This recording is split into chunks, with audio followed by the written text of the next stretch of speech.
Texas and you see Uncle Dale, rub his power stash for good luck right through New Year's. You might get a New Year's kiss because of it. All right, moving on. Goth White, nice to have you here.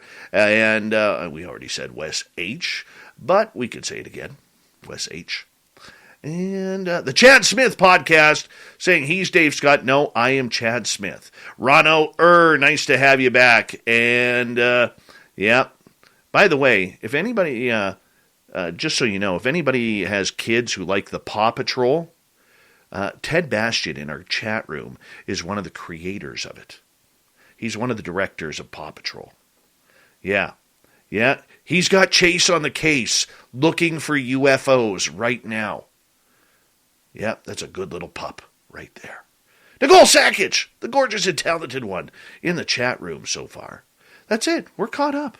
We got like 18 seconds. The super chat is open, and we want to remind everybody that you can hit that subscribe button, ring that bell, and thank you to all the veterans tuning us in tonight. We really appreciate it. We'll give you a little look-see at the board here, and here we go, everyone.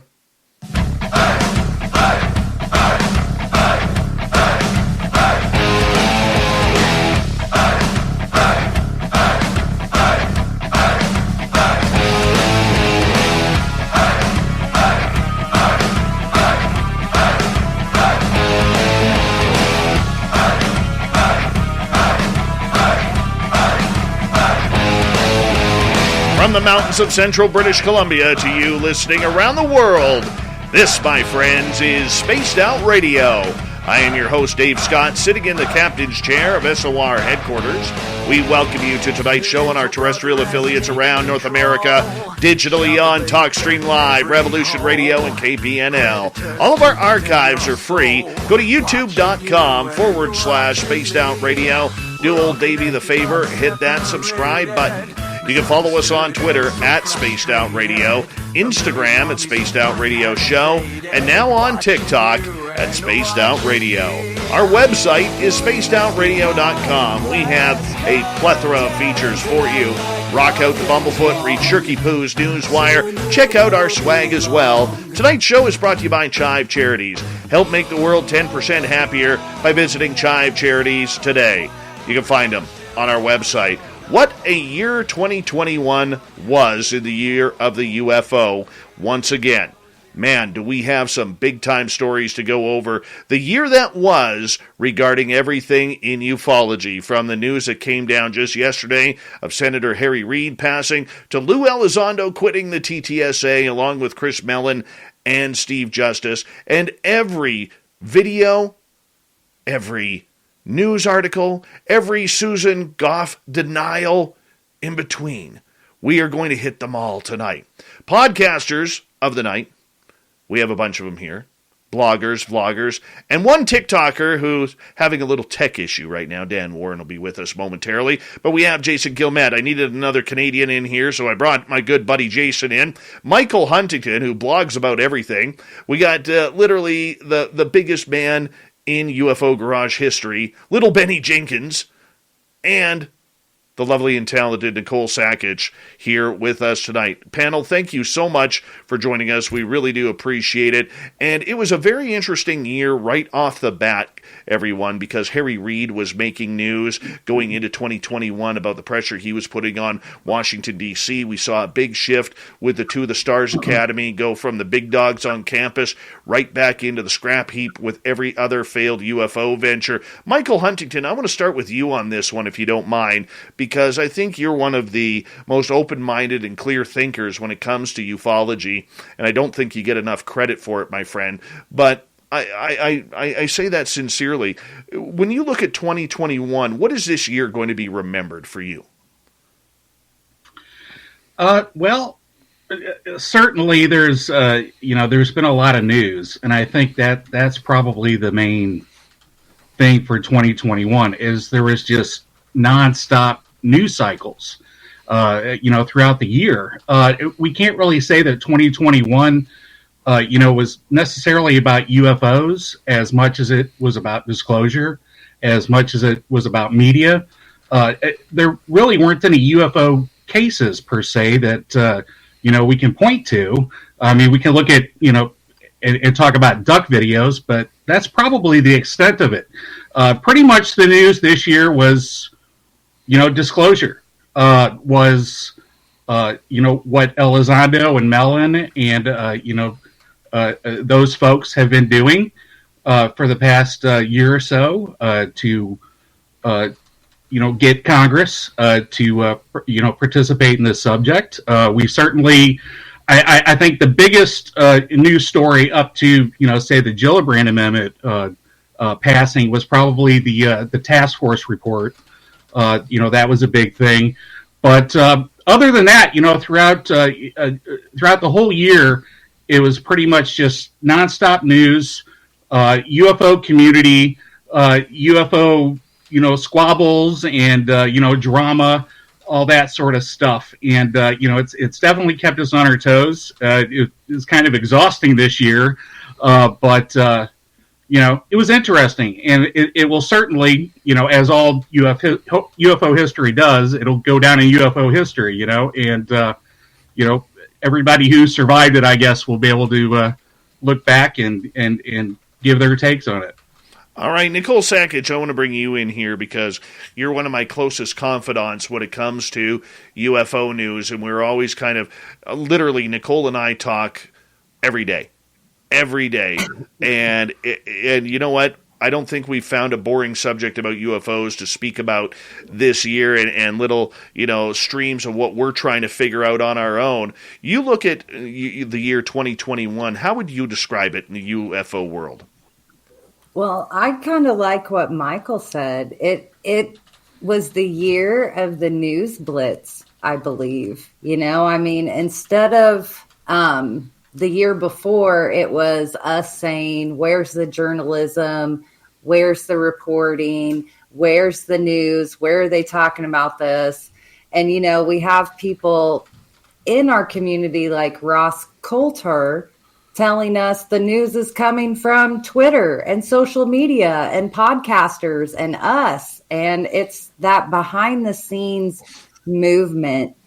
And I think we've seen a building up to it, but I think we're finally seeing it in action. The number of people who have been writing congressmen and talking about this with people, on the street, we needed the news blitz to kind of open it up so we could all continue to do what we've been doing for the last decades. So that's what I think has been most critical.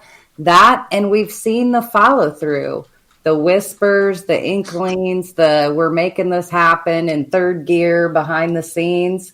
We are seeing that needle move. And I know all the tribute happened last night, but with Mr. Reed and everything, but I am so glad that he got to see this bill pass and this come to fruition. It's just bittersweet. I feel like I just closed the book on an epic story. So no, very, very true. And, hopefully Senator Reed has all the answers he needs now about this world of UFOs. UFO Garage is Little Benny Jinkins. I love calling you that, dude, by the way.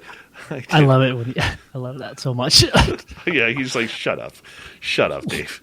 But Ben, you had a breakout year with UFO Garage this year as well, and I commend you and your hard work and Joe Strelsky's hard work as well for really becoming a player in this field of UFOs. And the one thing that I love about your show, and I always like to promote it, is the fact that you guys love this subject. You're in love with the news, but you don't take it seriously. You take everything with a grain of salt, and you're just happy to be talking about something that you love, and that is a rarity in this field. So for you and everything you guys experienced with UFO Garage regarding the UFO world, what was 2021 like for you guys and overall in the field?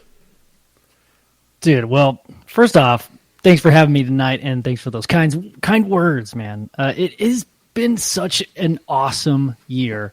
Me and Joe, we started our show not knowing anything about the subject or the community, and I feel like we've learned a lot, but we still don't know. We have more questions than answers, really. And I think the biggest thing that we've been able to see, I mean, there's again, like, man, so much news has come out. The whole breadth of this subject has changed like 1,000 degrees, and it's just crazy to see that our interests are also being talked about in a public setting, not only in the news, but you can talk about this with your friends and family now, and like you don't sound like a crazy person. But yeah, dude, I think this whole year has just been a journey. I honestly, I see all my news really comes from Dan Warren, who's I don't know if he's backstage yet. I really kind of pay attention. He's really good at giving the facts and stuff. But as far as like news, I really don't pay attention very, very closely to the news so much. But the journey has been interesting, going from like nuts and bolts back to like spirituality. And now I don't know where I'm at with the whole thing. But man, 2021 has been such a crazy year. Very crazy, very crazy. Jason Guillemette, it's always good to have a fellow Canadian to talk about this subject with, my friend. And there aren't many of us across this grand nation talking UFOs, but I'll tell you, I want to ask you from a Canadian standpoint, ufology up here doesn't exist. It really doesn't exist outside of a handful of us. But 2021, for me, regarding Canada, has been a year of really intriguing silence. You know, are you surprised by that? Not at all. Look at our leadership. You know, it's basically focused on right now is just restraining everything from travel to, you know, whether or not you get to go see grandma, all because of Omicron. And I mean, it's always about the virus is what their main focus is on. I always find it funny because on the Canadian news, they're always the last ones to report on anything. Like if you want breaking news, don't watch Canadian television. Zimbabwe has the news before the Canadian television has the news. And something such as, you know, the United States and the progress that they're making towards this with the bills and everything that's taken place over the last year, yet you hear nothing from Canada. And I find that really interesting. Speaking with Daniel Otis from Vice, he's uncovered some stuff as well from Canada. Being that every time there's a report, they sort of squash the story or just hide it, or there's nowhere to, you know, really find the information from the pilots that have seen things. So Canada is way behind as far as ufology is concerned. So for you, it's a tough gig. So for you, Jason, overall, what was your top highlight of 2021 looking back? Talking with Jacques Vallée, that was my highlight. I never thought I'd be able to get him on the show, but when I did, I was like, you know, speak to an icon in ufology and somebody that I highly respect. So far, obviously, I mean, I've enjoyed every guest that's been on the show, but Jacques Vallée was my definitely the go-to for this year, I would say. You're allowed to brag about that. You really are. I'm allowed to brag about it. Yeah, you totally can. And the man who took TikTok by storm regarding UFOs, Dan here from Fifth Pillars of Emphasis on TikTok. And if you haven't subscribed to him yet already, you need to. And Dan, I say that with the utmost respect of everything that you have done to build a name in ufology in 2021 with your quick hits on TikTok. I mean, I never thought TikTok, call me naive, okay? I'm always the last one to jump on the bandwagon here. But Dan, thanks to you, you really opened our eyes to what UFO news can look like in short segments on TikTok. So I want to congratulate you on that. Well, hey, I appreciate it. I gotta say that my success on TikTok is completely attributed to the lack of competition. So definitely the bar was low as far as what's news about UFO, the UFO topic that was out there. Everything was just CGI videos and things along those lines. So yeah, it's definitely been easy pickings, but it's helped me hone my craft and helped me with my research and helped me with trying to figure out how to communicate the complexity of the UFO topic to a public that has a short attention span. So that's been what I've been benefiting from myself, is digging more research. I joined TikTok never thinking that it would lead me to read more than I ever have in my life, but that's the exact result that I've experienced this year, is I read and read and read and read. The one thing that I will say about you, Dan, is TikTok is known as the younger person's social media, and you've really opened up the eyes to a lot of young people regarding this subject. What kind of queries are you getting, or questions or comments are you getting from this younger generation that's just learning about UFOs in 2021? So I think there is kind of I don't know if that's accurate anymore. Like the audience that I typically get, I don't think are very young. I think the demographic is a little bit older than what you're going to see if I was dancing. If I was dancing, I could say, yeah, then I would get a lot of young people, but I don't do that. So I think my audience is in their 20s to 40s, to even some guys that keep telling me that they were researching UFOs before I could wipe myself. So it's a broad range of demographics that are watching videos on TikTok, just because it's so quick and short and to the point. Like, I don't have an intro. No one has an intro on TikTok. It's just get right to what you're going to talk about and give them what they want. But when I get asked questions, the number one question I always get is, have I ever seen anything? And I always got to tell them, like, no, man, I'm still waiting. I'm a believer, but I'm not a knower. So that's the main thing that people want to know from me. All right. As we move on with the panel tonight, we're going to get into some serious discussion here over the night about a number of topics regarding UFOs. And if we start off right at the beginning of the year, the big news was Luis Elizondo, Chris Mellon, and Steve Justice leaving the To the Stars Academy, pretty much collapsing Tom DeLonge's dream of being the face of UFOs. And Michael Huntington, I want to start with you on this one. What is your thoughts when that trio left the TTSA?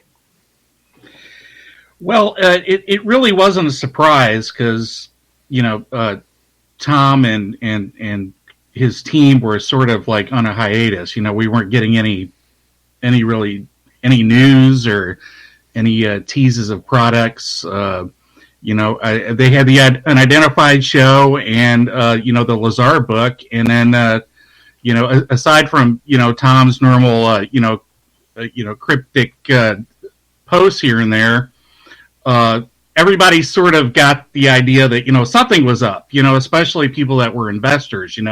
Because they were getting some reports and they were hearing some different things. So To the Stars is still around, and Tom is still around, and technically they're still doing what they're doing.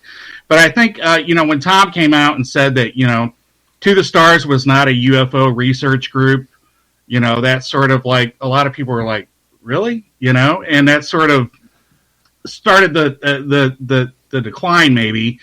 There's that whole notion that Tom was sort of approached by people, on the inside, maybe people connected to intelligence, as a means of, bringing about disclosure of some sort.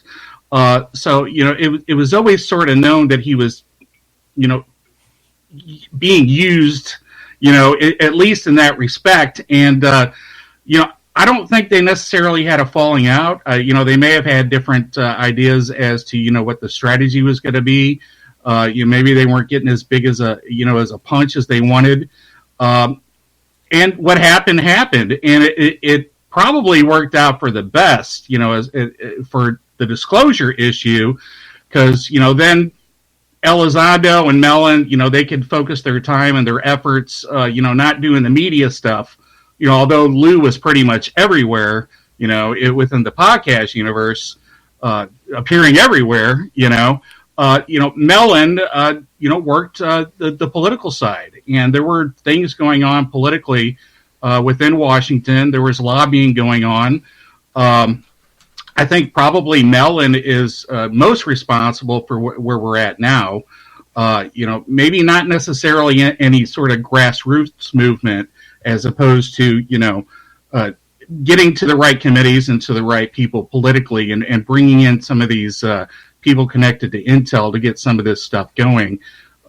Pushing that, the safety, security, pseudo threat narrative, to get some action, at least, get some action, to get some, the DOD to, cut some of the red tape and at least start to communicate some of these UAP issues. So it wasn't a surprise. It's not a surprise that, Lou's got a book and, he's going to be going down that path. And it'll be interesting to see what happens. But To the Stars is still out there, I guess. They'll probably have some more media stuff. But I don't know.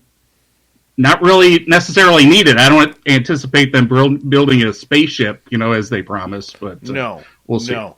All right, we got 3.5 minutes before we have to go to break here at the bottom of the hour. No spaceships at this guy's house. Jason Guillemette, we bring you in, starting off the year with the trio leaving the TTSA. What was your thoughts about all of that? Well, I thought it was weird because they mention that they had materials that they handed over to the U.S. military. And all of a sudden, oh, by the way, mom and dad broke up. And that sort of took me back because I'm like, I had, like everybody else, seen them as the beacon of hope for disclosure in the United States, and then seeing them, sort of part ways and just not knowing what TTSA was up to. Like, what are they up to? Like, is it even still going? Like, that sort of disappeared this year. This is another thing, is the TTSA sort of took a backseat to everything else that was going on. But in all fairness,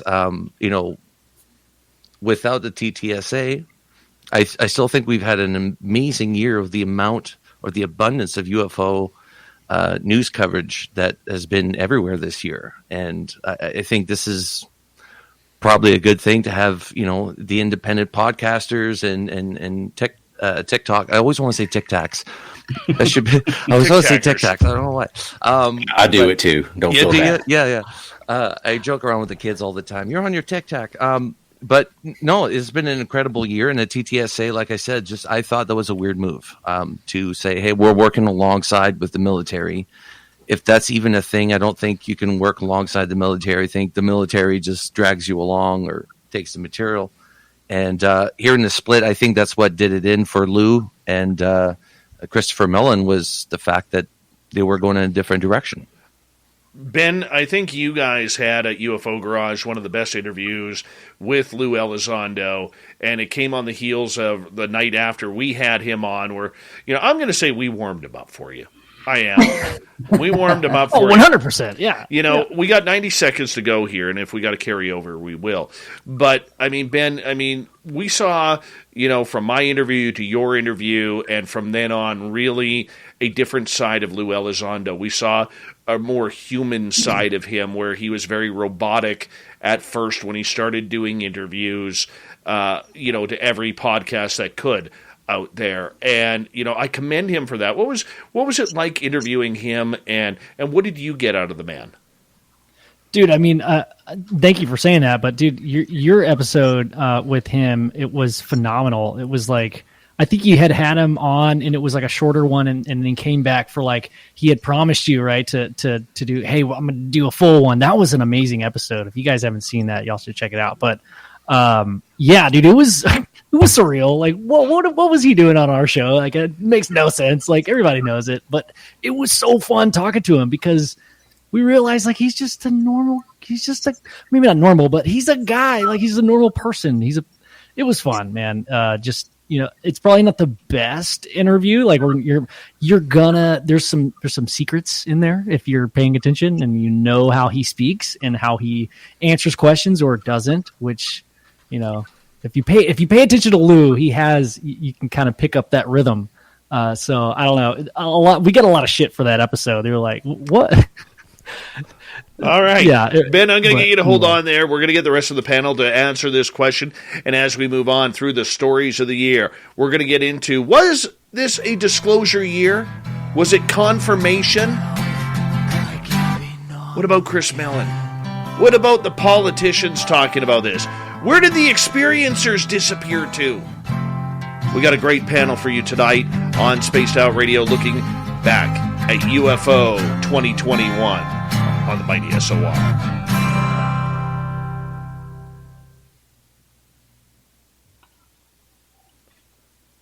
Well, you didn't waste any time for me having to edit the show, Ben. Sorry, bud.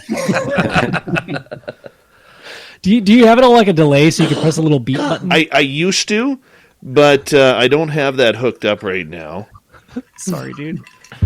How many times? I feel like it was just the last one. No, it happens daily. Every time I got you on the air. That's why I love you. Sorry. I love you. I love you too, man. Uh-huh. Well, let's see. Hold on. Let's zoom in here. Nicole Sakach officially got filthed. What does that say? Instead of eating the veggie burger, Nicole opted to fight an octopus. Let's see. Oh, look at that. What does it say at the bottom? It's blurry. The poor guy took so many... No, hold on. Bring it back. Took so many rights, he was begging for a left. Nice. How does it feel to be filthed officially? You know, it feels pretty awesome. I'm not going to lie. I have a certificate of authenticity here.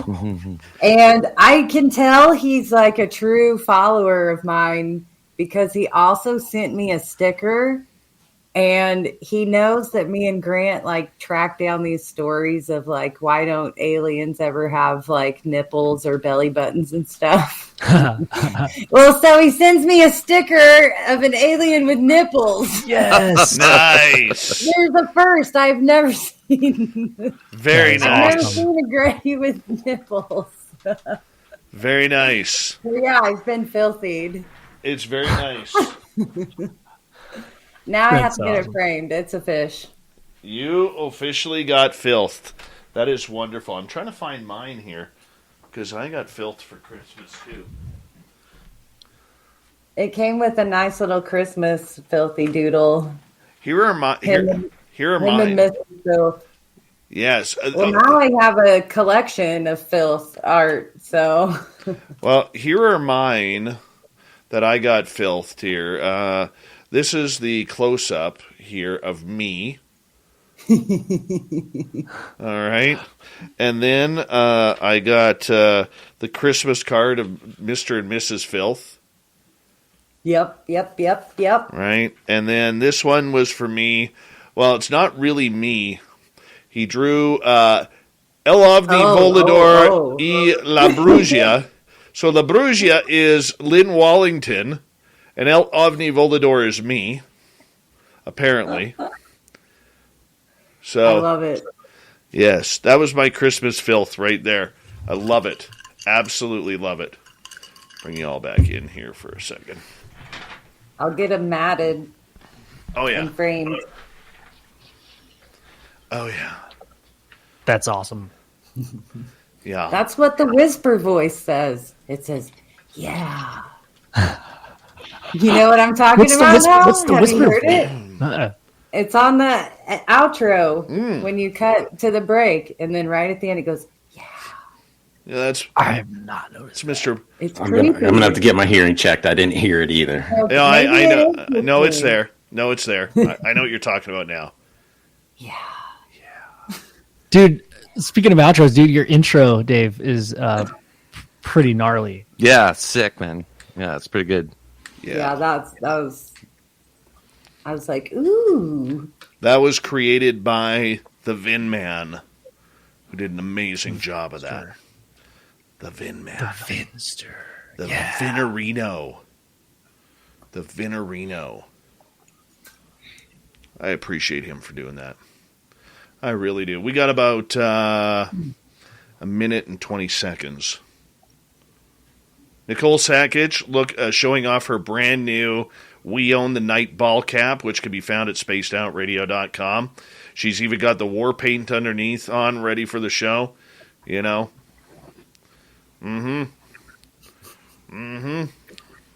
It's so I look like a 30-year-old. Oh, to be 30 again. What's that like, Ben? My back hurts. Oh, God. No, it doesn't. No, it doesn't. Just wait. I swear to God that the minute I turned 40, literally the next day, I was aching. And right? And I remember making fun of that.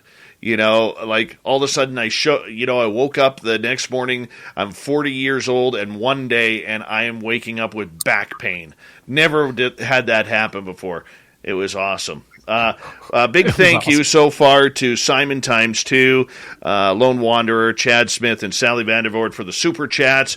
And we're going to kick off the second half hour right now, everyone.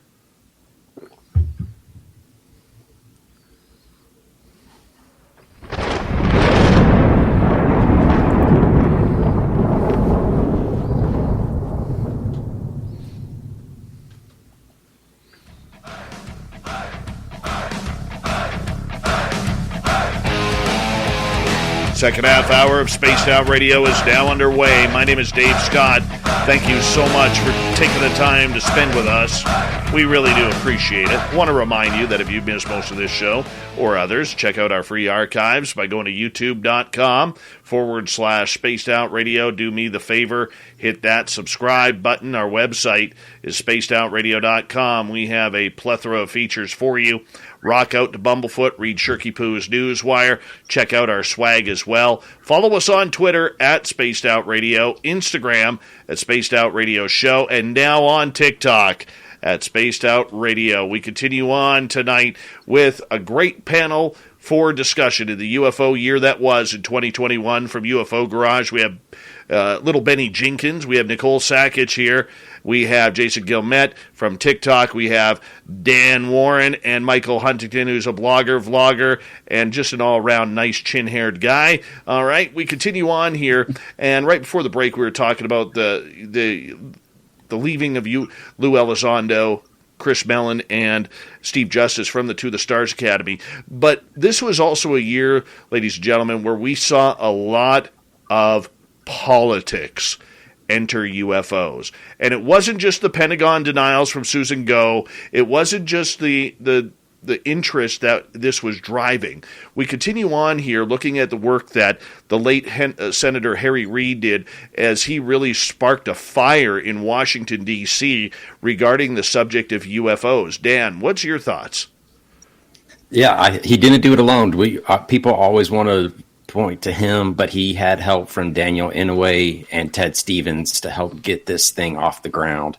So I always want to make sure that they're given their due respect along with Harry Reid. So to me, that was the genesis of the current movement that we're seeing right now and the momentum that's been building since they got the $22 million for the OSAP program. There's a lot of questions that still surround OSAP and which ATIP you want to talk about, but that has changed things to get us to the point where we got a preliminary assessment, to where we got the Gillibrand Amendment just recently approved. So his legacy is going to be forever tied to the Gillibrand Amendment, in my opinion. I think they should name the office after Reid, in my opinion. Well, and you know what? There's going to be a lot of talk about this tonight because, you know, AOI MSG, or if you go on our website, spacedoutradio.com, you can get our shirt, SOR MSG. You know, we have it all planned out for you. But Nicole, I mean, politically speaking, I mean, the one thing that we can say about this subject is it really went bipartisan. It wasn't a Republican thing in America. It wasn't a Democrat topic in America. It was bipartisan through and through.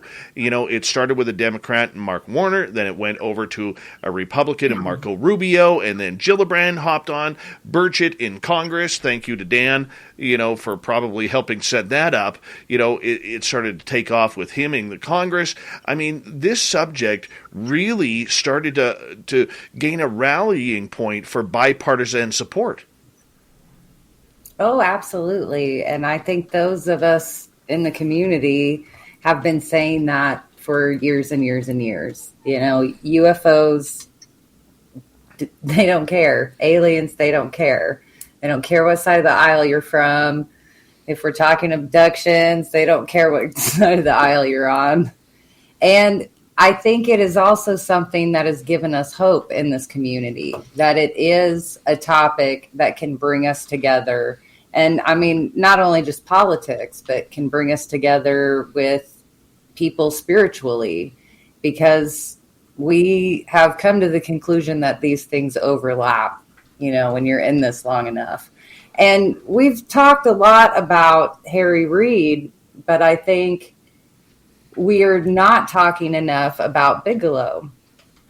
He's kind of been involved and threaded throughout all of this, you know, I mean, hand in hand with Harry Reid. And what's Bigelow moved on to these days? That was a big announcement over this last year. What was his competition?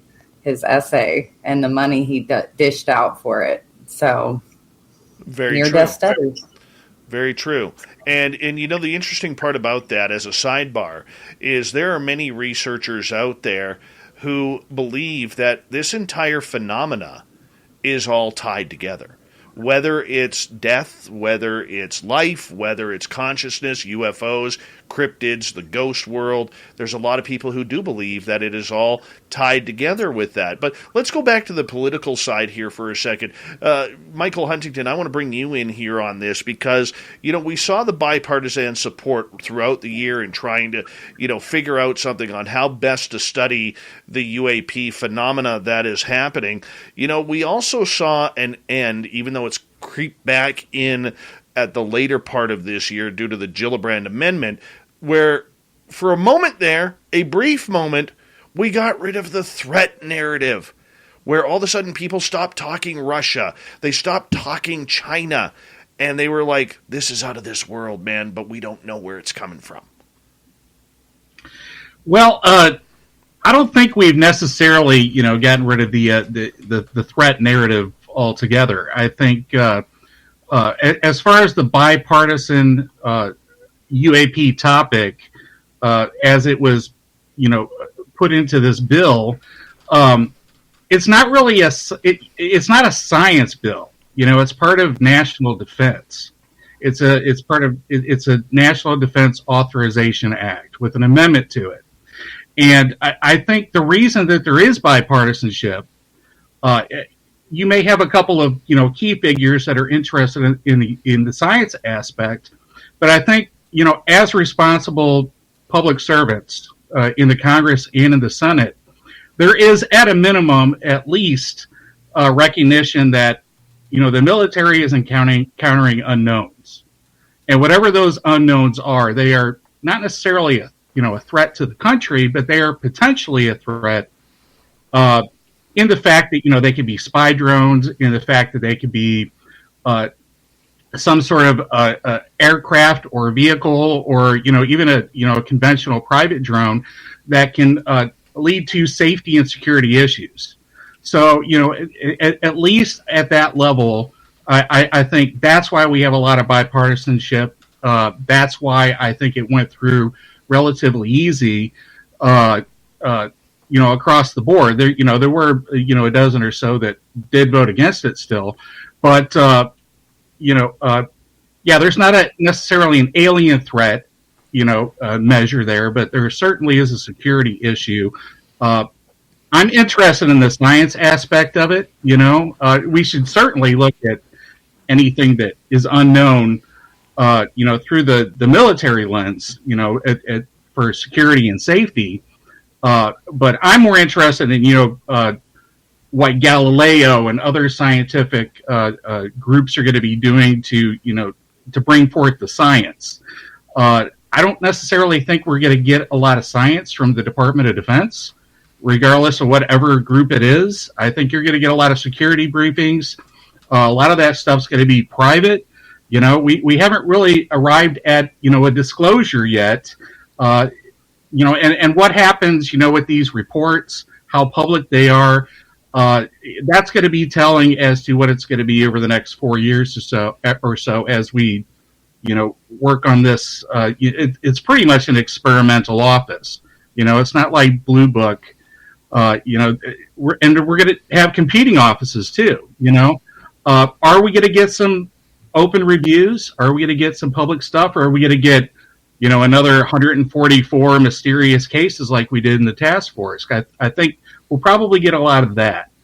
But interesting to see where it's going to go. Well, let's talk about the DNI report. Let's fast forward a little bit here in the year. And Jason Guillemette, the DNI report, which showed 144 cases that were allegedly looked into regarding the UAP phenomena. 143 of them were unsolved. The other one was a weather balloon, of course. I think we all had a good laugh when the one report that they were able to solve was a weather balloon.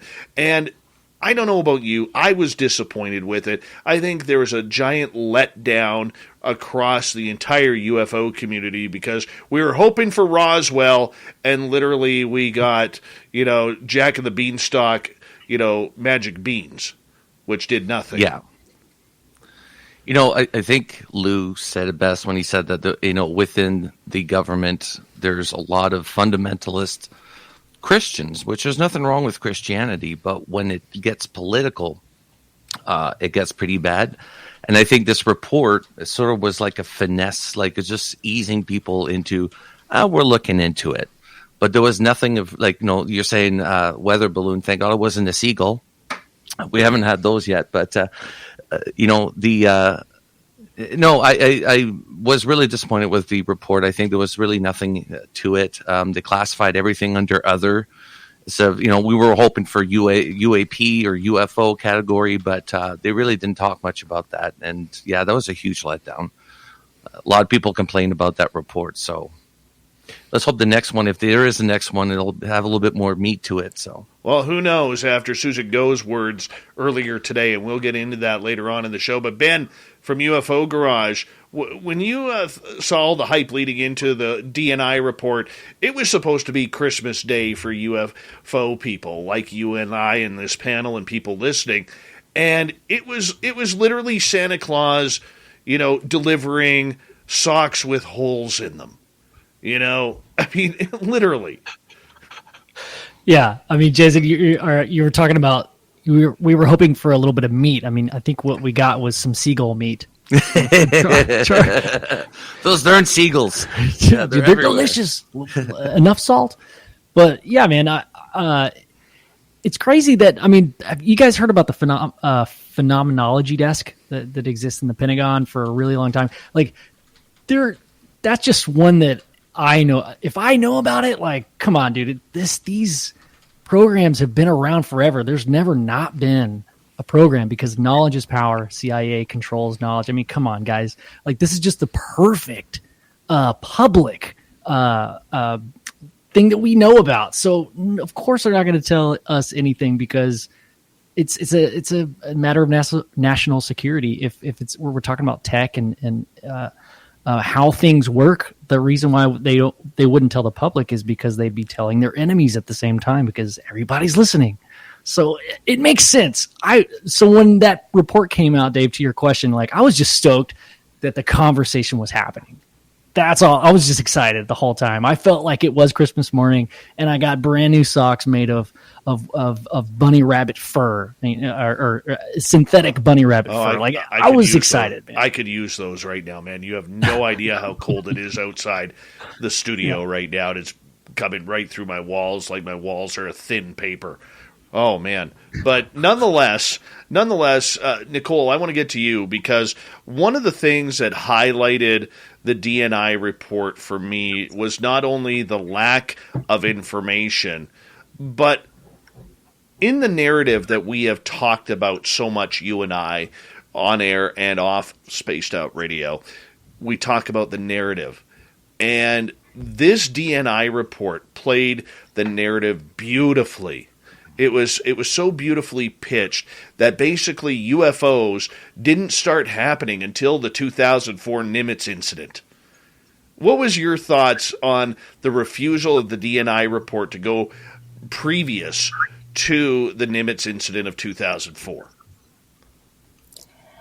It was obviously kind of a gut punch. And I think all of us in that moment just kind of knew that it's up to us to keep talking about our own history. They're not going to say, oh, you guys are all right. Yep, you laid it all out in these books and these researchers were right. They're obviously just not going to hand it to us on a silver platter. But what they are conceding is that from this point in time, 2004, they now have the right tech that they need to investigate these things. It's kind of like before the Nimitz, everything is hearsay and shoddy tech and radar rebounds and, there's a million excuses. But it seems like we have this time frame for a reason. And if that's the excuse that they're going to give us, then that's what we need to run with. Because now with this new department in play, I think it was Mellon who first started saying, we've had satellites that sweep over and collect data. It's just nobody knows to look for this data. Nobody will okay people to look at data. We have banks and banks and banks of it already, just sitting there. We do. So that'll be interesting to see play out, with, over the years to come. Like, what will they really dig into with the 143 cases? Is that what they said? 42? I mean, are they going to have more cases like that with more data, more satellite, more submarine, more super communications tech, all of those things? I think so. I think that's why the Navy still has their hooks in this the way they do. They're an R&D powerhouse. So, Dan, I want to bring you in. Dan Warden, all right, TikTok channel. So I get to disagree with everybody on this panel. So we'll see how the rest of the night goes after this. I wasn't disappointed by the report, mainly because my expectations were incredibly low in regards to getting any juicy You're taking the information. easy way out. You are taking the easy way out right now. No, I wasn't completely disappointed. So I was under the impression, and Chris Mellon even mentioned something about it prior to it coming out because the hype was building. And he basically said, everybody pump your brakes. Let's not get ahead of ourselves. This isn't going to be what you guys are thinking it is. My impression from the beginning was this was going to be a very boring government document full of policies and procedures and bureaucracy out of the wazoo. So I thought we got more. The fact that we got a number of reports shocked me that they would admit that they did that. So I wasn't even expecting that much information. I thought they were going to talk about how are we going to do this, just setting this thing up. So I wasn't disappointed with the report. Of course I want more. Of course I wish there was a single picture or a single something that we could lay eyes on besides just words, but we didn't get it. Something that goes neglected in the conversation usually is the fact that this report came out on the day that it was due. It didn't come out early. It didn't come out late. It came out on the exact day it was due. To me, that says something that someone was going, okay, look, we're going to have to get this thing out on time or else we're going to get hounded by people complaining about us with withholding information and withholding data. And as far as going back to 2004 only, I think their hand was forced. Like everybody knows about the Nimitz. Everybody knows exactly. That's the only thing they went back to and looked at in 2004. It wasn't like they said, check everything out between 2004 and 2017. They only had 180 days. They only had so much staff and resources to throw at this thing. So I think they had to really restrict what they were looking at.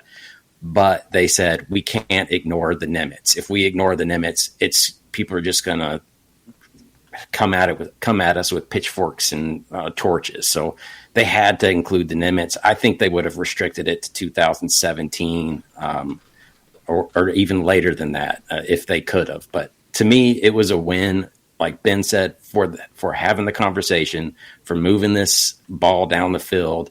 It was a big win just so that we can have something that we can now all reference and look back at. And now we can build on that and say, hey, now you guys have done one report for us.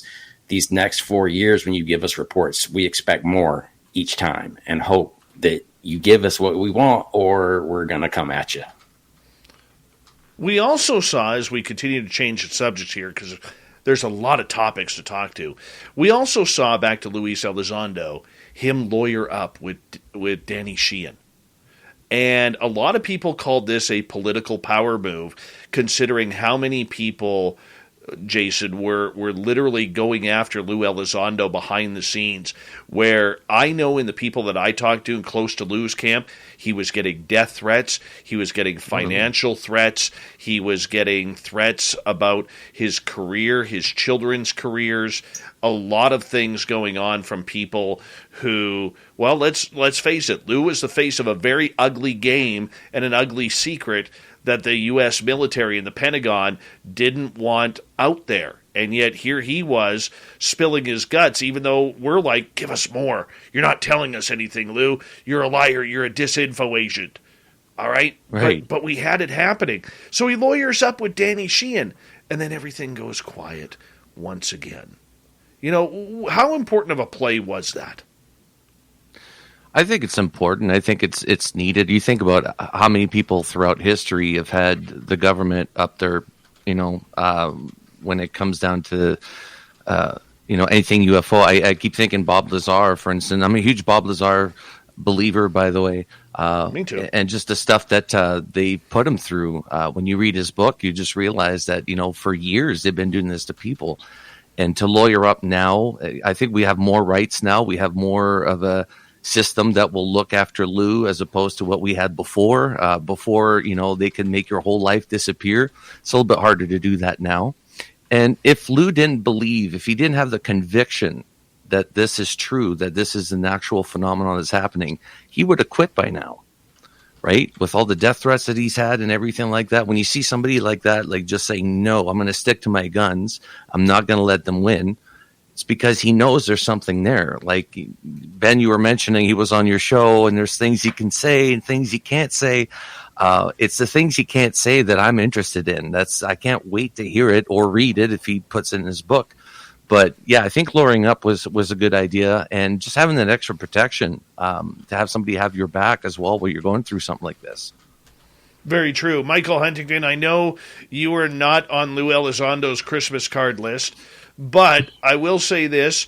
I think you give a fair assessment, an overall assessment on everything, and I would like your opinion. Him lawyering up with Daniel Sheehan, with Harry Reid taking up the cause of fighting for Elizondo against Susan Go and the rest of the Pentagon people who were out to literally, well, they announced they literally wiped his emails clean.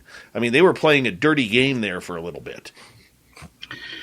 Well, I've been critical of Lou Elizondo and, the strategy. I've actually met him and talked to him in person. He's a nice guy. He's an interesting person.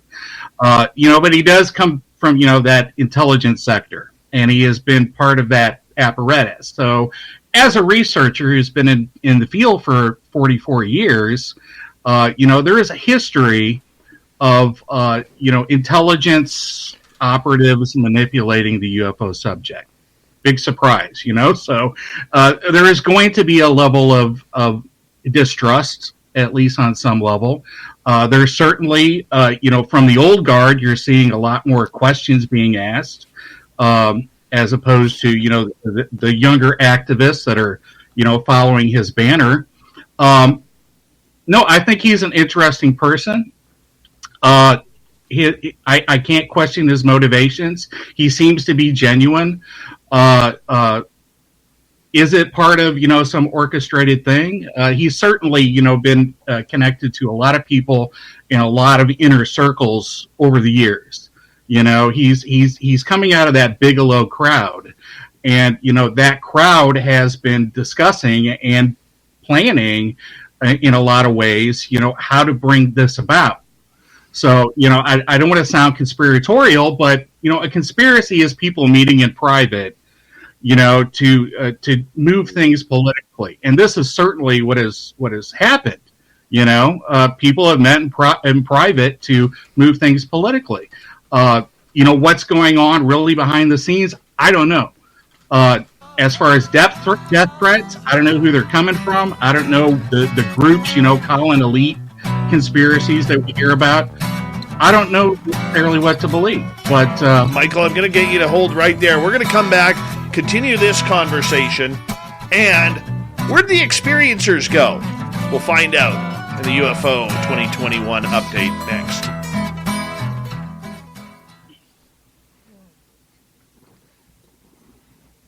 All right, we're clear. Where did the experiencers go? they're still there. Yeah. Hey, little Benny Jinkins, what was it like playing Santa Claus for the first time?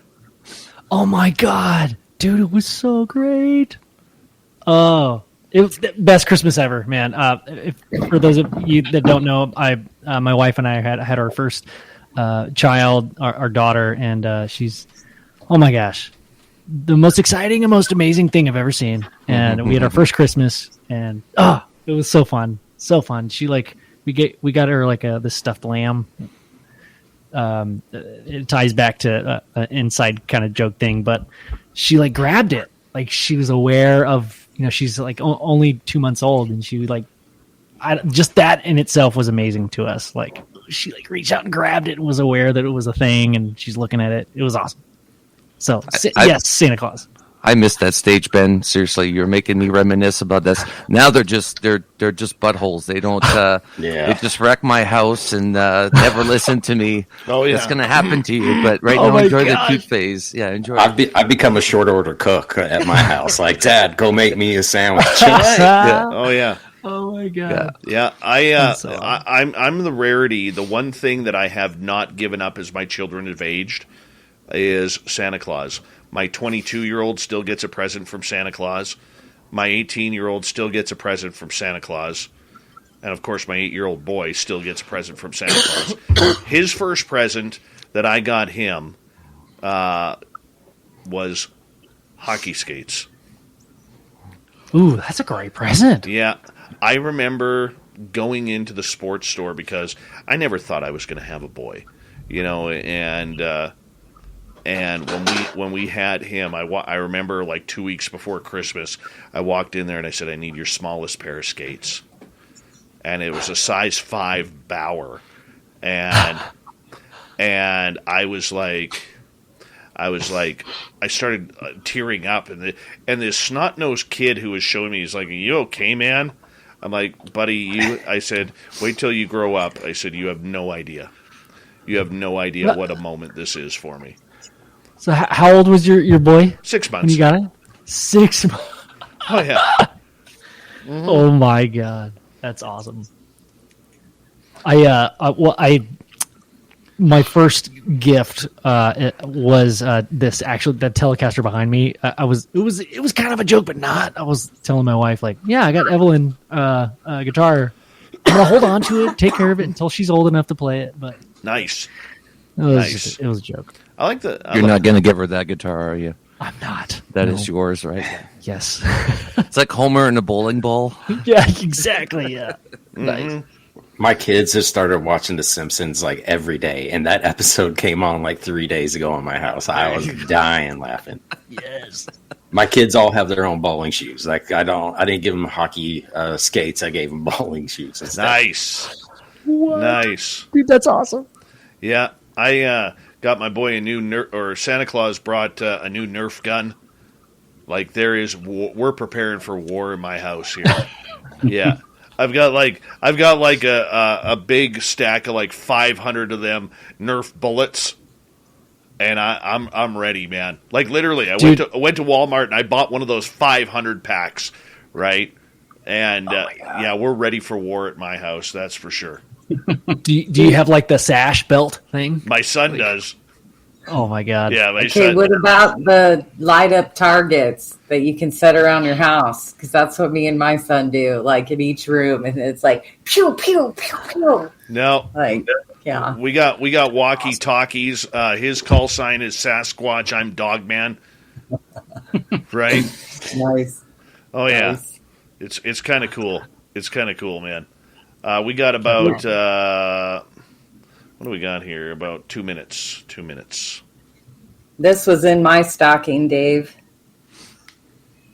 A magic 8-ball. A baby one, though. Nice. Good. So cute and small. You got both of them? I do. Well, I Nice. had the big one already, but I guess the little one was just too irresistible for Santa Claus. Very So nice. here. Very nice. Hey, there's Jim Goodall. Let's give Jim Goodall a shout out. One of the best dudes in ufology. You know, he is. Love Jim Goodall. He is a legend and just an awesome, awesome man. So, Jim, thank you for tuning us in tonight. We love you, my friend. Absolutely Love his you. aviation posts. They're absolutely amazing. He's incredible.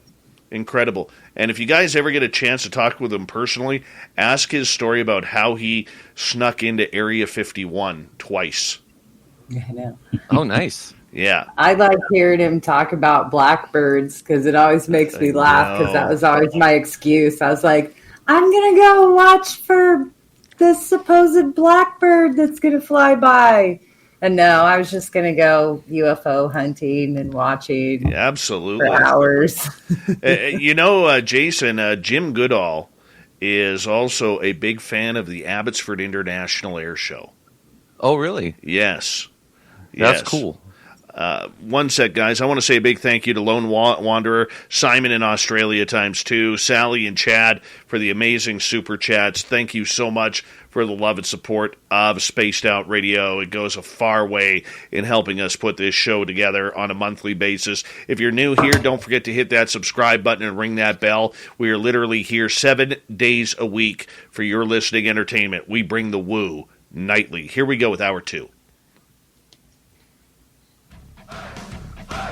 You're listening to Spaced Out Radio with Dave Scott. Follow Dave on Twitter @Spaced Out Radio and on Facebook, Spaced Out Radio Show. Hour number 2 of Spaced Out Radio continues tonight. My name is Dave Scott. Thank you so much for taking the time to join us. We really do appreciate earning your listening ears. We want to say hello to everyone listening in on our terrestrial affiliates around North America, digitally on TalkStream Live, Revolution Radio, and KPNL. All of our archives are free. Go to youtube.com/Spaced Out Radio. Just do old Davey the favor. Hit that subscribe button. The Desert Clam has set the password for tonight in the SOR Space Travelers Club. Maki Collation. Maki Collation is your password. Use it wisely, Space Travelers, as the Clam sets a password each and every night right here on Spaced Out Radio. Our website, spacedoutradio.com. We have a plethora of features for you. Rock out to Bumblefoot, read Shirky Poo's Newswire. Check out our swag as well. Follow us on Twitter @Spaced Out Radio, Instagram @Spaced Out Radio, and on TikTok @Spaced Out Radio. We continue on tonight with the UFO Roundtable, looking back at the year that was. We are joined by Michael Huntington, Ben from UFO Garage, we call him Little Benny Jinkins around here, Nicole Sakach, Jason Guillemette, and Dan Warren. And together, we got one brilliant panel looking into the history of this topic. And right before the break, Dan, I had to, I believe, chop you off there for a quick second. We were talking about, Luis Elizondo and having to lawyer up with Daniel Sheehan and the government, like Susan Go at the Pentagon, literally blanking his emails, trying to discredit everything that literally we saw happen to Bob Lazar back in 1989. Whether or not you believe Lazar, that's a different story for a different time. But we saw this happening with Elizondo. He lawyered up. What was your thoughts on this drama that was taking place? Well, I described it as the cavalry just got called in as soon as the inspector general got involved, because there's some weight behind that office that Lou doesn't have himself. So for them to, it just got real is basically what it boiled down to me. When they started throwing out, I think there's 3 or 4 cases now that Lou has submitted to the inspector general. They're going to be watching them. They're going to be hawking them. They're going to be making sure they follow through with the subjects that they're supposed to be following through on. So to me, it was a big win. Like I said, it just got serious real quick as soon as those guys got involved. And I don't think you can back away from questions that are going to come from that high of level of an investigator. So it's a big win for the UFO community because we've got the 800-pound gorilla in the corner of the room ready to attack whenever it's needed. Hopefully it won't be needed, but probably will be. Daniel Sheehan, by the way, some of the best hair in ufology at like 78 years old. Fantastic melon. Fantastic. He's like Brian May. Dude. Just going to say that, man. I was just going to say that. From Queen, the guitarist from Queen. Oh, yeah. Very cool. We're going to shift gears here, everyone, as we're going to get into the experiencer side of things. Because one thing that we did see this year was experiencers really trying to fight their way back into the forefront. You know, we saw Demi Lovato come out as an experiencer and start singing to aliens on her show. We saw a lady named Anjali make a press conference in front of the Lincoln Memorial stating that she was going to take a team out to the Mojave Desert in California, walk into a cave, and introduce everything aliens to the world. We also saw a lot of Chris Bledsoe and his son Ryan talk about the experiences the Bledsoe family was happening. Nicole Sakach, I want to start with you here because you research mainly on experiencers. You're an experiencer yourself. And what was your thoughts on the experiential side of everything this year? Was it a flop? Did it make us look good? Did it make us look worse? Oh, I think it was a little back and forth. For every 2 steps forward, we get an Anjali step backwards. But, you know, that's woo world, you know, and I think that's one of the best things about Woo World, honestly, is since none of us really have answers and we dig into these rabbit holes, you know, we're not very judgmental of each other. You know, somebody else's high strangeness isn't, you know, better or worse than my high strangeness, I guess is one way to put it. And I think what we have seen is, aside from the famous experiencers coming out, is we are seeing an uptick in experiencer groups, like people talking with each other, not necessarily like, oh my God, I have a problem. It's more like shared, like group therapy is happening finally, instead of like closeted one-on-one therapy sessions. So that's kind of amazing. We're still told it's not our time yet.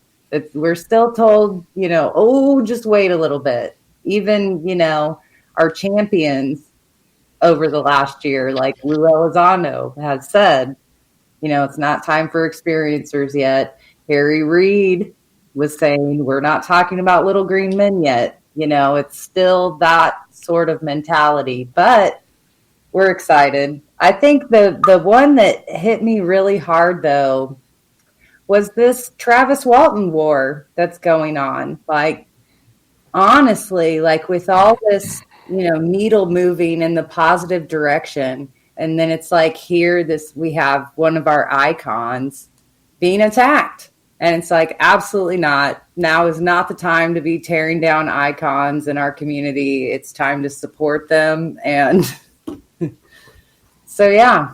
Well, and Demi Lovato, I don't know. That's a spotlight right there. You know, she's figuring things out. She doesn't have any answers, but she is that beacon of... Well, she did tell us that that aliens do not want to be called aliens because that's the wrong terminology. Hey, that's come out a lot, you know, not just from they. Demi likes to be referred to as they. They said that. Anjali has said that. A lot of experiencers have said that. And then I think it's been brought up lately, too, that, you know, that is part of the ebb and tide of the culture of our community. You know, the word alien does not mean what it means to a lot of people. You know, it's a very negative word. And in the woo world, we talk about love and light and oneness. So if alien offends somebody somewhere, then maybe we do need a new word. The weird desk we brought up earlier, you know, you called it the phenomenology desk. It was known as the weird desk. So there is sort of an evolution. We've seen it with what we call ourselves. contactees, abductees, experiencers. So we have ET, alien, the phenomenon. So does anybody else think that the preliminary assessment was the first attempt at the government at rebranding aliens to start calling them the others by saying what we don't understand falls into the other bucket? So maybe they've had a history of calling it different things. The Invisibles, the phenomenon. Hillary Clinton, I think, is famously came out and tried to rebrand us with UAP instead of UFO. So way back in the day, they were flying discs and. Well, they've been calling them unidentified aerial phenomenon since the 40s, though. Right, in the U.S. government document, There's it's there. Strange ones mixed in with the lingo too, though, like aerial vehicles and. Oh yeah. Michael, you probably know some of the names better than I do. Well, I mean, even before, flying saucers took off, it was flying discs. And it was Rappel to put forward unidentified flying object. It was actually UFO-B. They were UFOBs, before they became UFOs. But the unidentified aerial phenomena has actually been around for quite a while. There are some indications it was around in the 40s, with perhaps the Foo Fighter type stuff, but it certainly showed up in it's on the very top of the Blue Book report sheet. It says unidentified aerial phenomena. So it's not a new term. Certainly the rebranding effort, which came after the WikiLeaks sort of thing, it's been a strategy that's been kicked around for a while. Podesta and some of that, the initial crowd of people that were, meeting with, Rockefellers and Bigelows, having these, secret UFO summits, have talked about some of these strategies, and a reboot has been one of the strategies. You need to get away from all the baggage that comes with UFOs, flying saucers, all the cultural stuff, in order to try to get the scientific, academic, mainstream legitimacy of UAP. But UAP sort of has it's problematic in that it's it really sidesteps the entire history of the subject. It sort of negates the extraterrestrial hypothesis, which is the dominant thing that makes it what it is. Because people are not interested necessarily in atmospheric phenomena.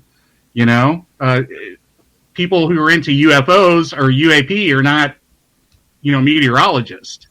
They're people that are looking for some sort of confirmation, and this may be a biased thing, but they're looking for, others, whatever that may be, extraterrestrial, interdimensional, it's all sort of others. But for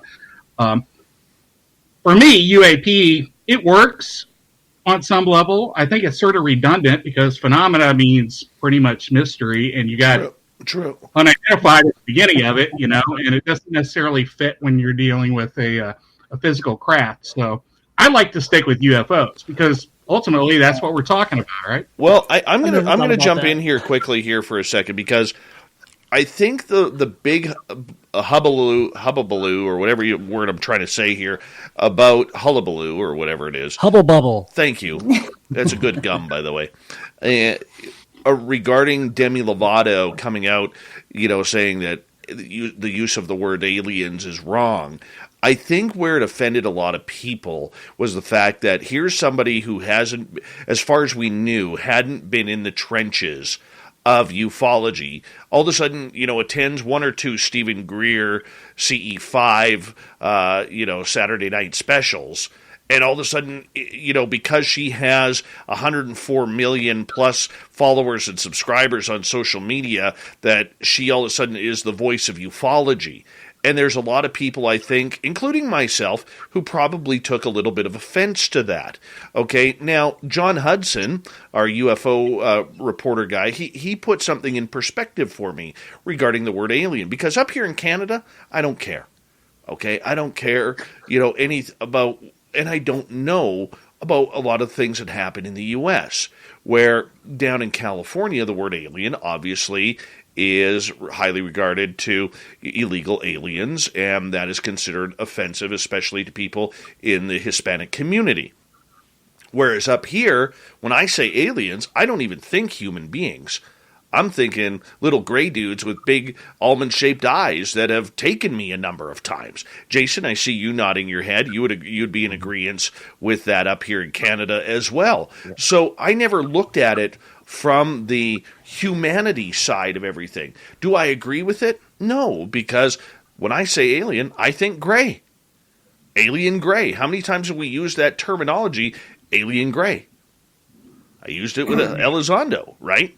So, I mean, I think people took offense to, all of a sudden, here's Demi with 12 minutes of fame in the UFO world. She's got her own show that people have fought for years to get with their own research. And then she makes a comment to an Australian radio station, never talking to the UFO community, but makes a comment to an Australian radio station saying, yeah, aliens is racist. Right? We shouldn't use that word. They don't like it. They're saying, hell no, we won't go, picketing, everything like that. And I think that's where it really hit home for a lot of people. And then on the flip side, when you have Anjali making the claims, look, I am very much into anecdotal evidence for experiencers. I myself have a lot of anecdotal evidence of what has happened to me. And people have chosen, many, and thankfully have chosen to take my word for it, that I'm telling the truth about my experiences, just like when I hear other experiences, whether it's Nicole or other people who have given their experiences who have anecdotal proof. You want to take people at their word. But when it came to Anjali, it was one of those things where it was so far out there with their handlers taking her to, setting things up and propping her up like she's a puppet, where it was like, you got to be kidding me right now. Like, I literally slapped my face saying, do we really need this right now? Do we need this slap in the face? Ben.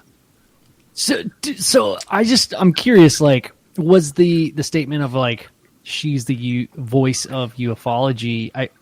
I wonder whoever said that, if it was said, on TV, maybe they just didn't know what they were implying. I think it's like, from the outside looking in, it's like, I don't know, going to a union and say, guys, I know how to do your jobs. It's easy. Come on, guys. Come on, like, hurry up. Like, it's offensive, but when you're on the inside.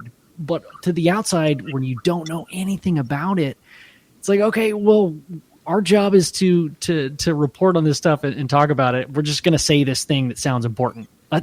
I would hope to think that was the case, but I don't know if I don't know how many people agree that she's the voice of ufology. Like, man, yeah, the fact that she had a lot of followers to begin with, like, that's cool.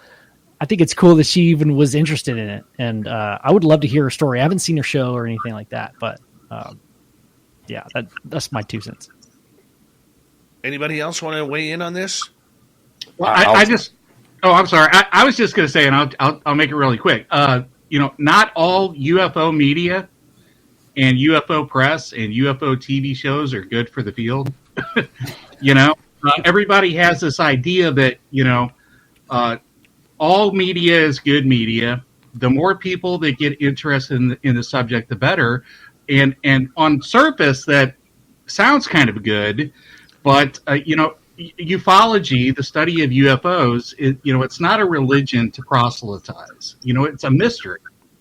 And what we want people to use critical thinking to be engaged in this mystery. And I think shows like Demi Lovato, and a lot of the UFOtainment stuff that is sensational and exploitative, it really makes the subject look bad. Especially Demi's show. I watched it and I gave my critiques on it. I think, 75 million people of her fans, I think they're going to get a bad idea as to what the subject is, because it was very pseudoscientific. It was very, celebrity oriented. It really didn't get into, except maybe Nick Pope, get into the history.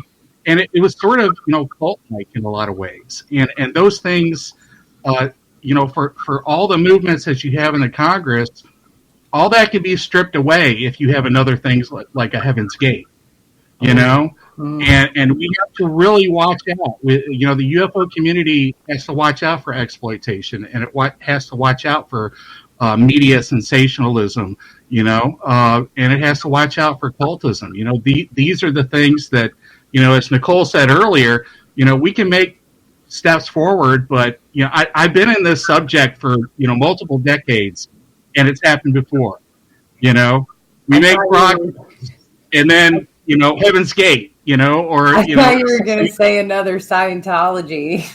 That's a possibility too, and a lot of it, when you get media and money and celebrity and all that stuff, intertwining in what is pretty much a scientific mystery, that's when you're going to get sort of a twisted view of things. Well, though, I see when I don't see her show, or I didn't anticipate like this scientific angle on it. When I look at what she's doing, it's what I see 100 other experiencers doing on weekends, going out with their friends, trying to figure out what this mystery is to them. So from that lens, I think it does experiencers well. But what really fired me up this year, and you said the word reboot, Michael, and J.J. Abrams' UFO Part 3 and 4, I want to punch in the face. I loved it. I wanted to quit ufology. I wanted to quit. I was like, the Black Vault threw us under the bus. I'm done. I want to quit ufology. I hate it.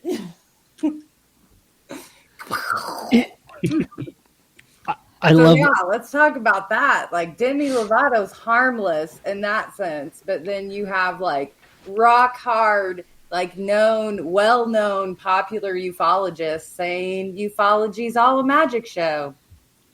So I think that did more harm than Lovato running around, having an experience. So I feel like what I'm getting from you, Nicole, you place this image in my head is did ufology go mainstream, or did UFOs and aliens go mainstream? Which one is it? I think that it was UFOs and aliens became this has been in movies and TV shows, the most popular ones, for 50 years. But ufology itself, experiencers and the deeper, once you get past that scratching, once you get past that first level, that is what I think started to become mainstream. And that's what I think, I'm just wrapping my head around it. And you just made me realize that, that's what happened. It became mainstream, and people, it was a money grab. Impression has always been mainstream, though. It's always the evil alien attack. It's always, us against them. Even Travis Walton's experience is conveyed wrong, according to his account. It's disappointing. And then I know the build up to UFO, I was like, it's J.J. Abrams. He's known for the reboot. I had heard who was attached to it. I'm like, this could be really good. And then, it was just part 1 and 2 was right on par. And then 3 was a slap in the face. And then by 4, through my tears, I could watch it. And I don't know. It was bad. And I don't know if it was editing of Knapp or Greenwald. I mean, I have such high respect for everybody attached to that film, but it was shocking to me. I was like, we need another phenomenon. What's going on with this? Let's study rocks. I like episode 3. I actually, James Carrion, the former MUFON head, kind of laid out some of the, the issues with Bigelow. He The sounded manipulation. so angry, though. He sounded like a jaded MUFON.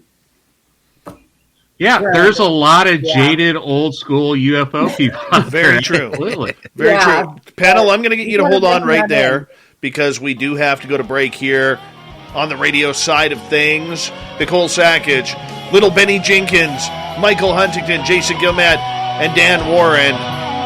We're talking the year that was in ufology. We got this team for another hour here on Spaced Out Radio. We'll continue it right after this.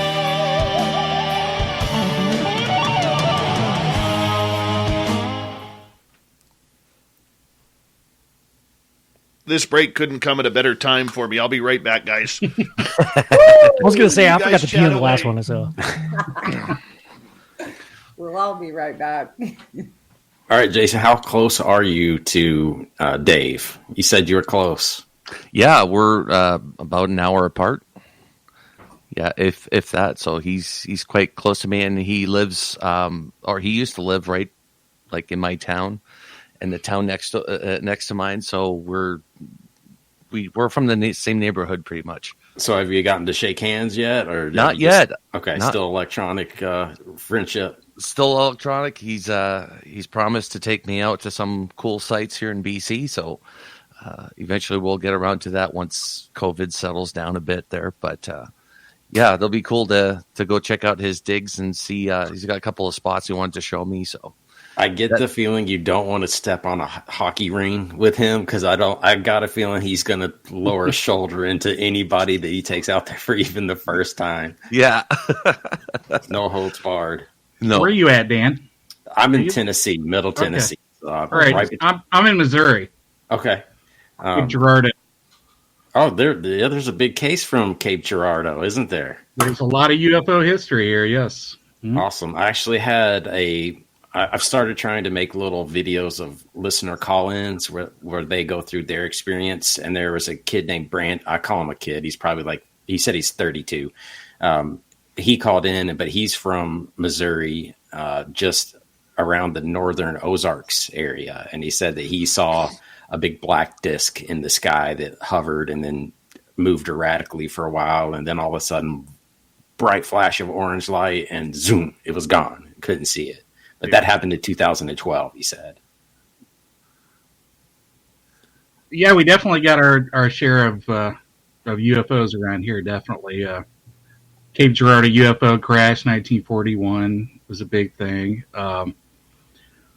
Here in Cape Girardeau, Southeast Missouri State University was the first university to do scientific field study of UFOs, project identification, led by Harley Rutledge. That's my alma mater. Mine too. Marley Woods, not too far from here. Ted Phillips is from Missouri.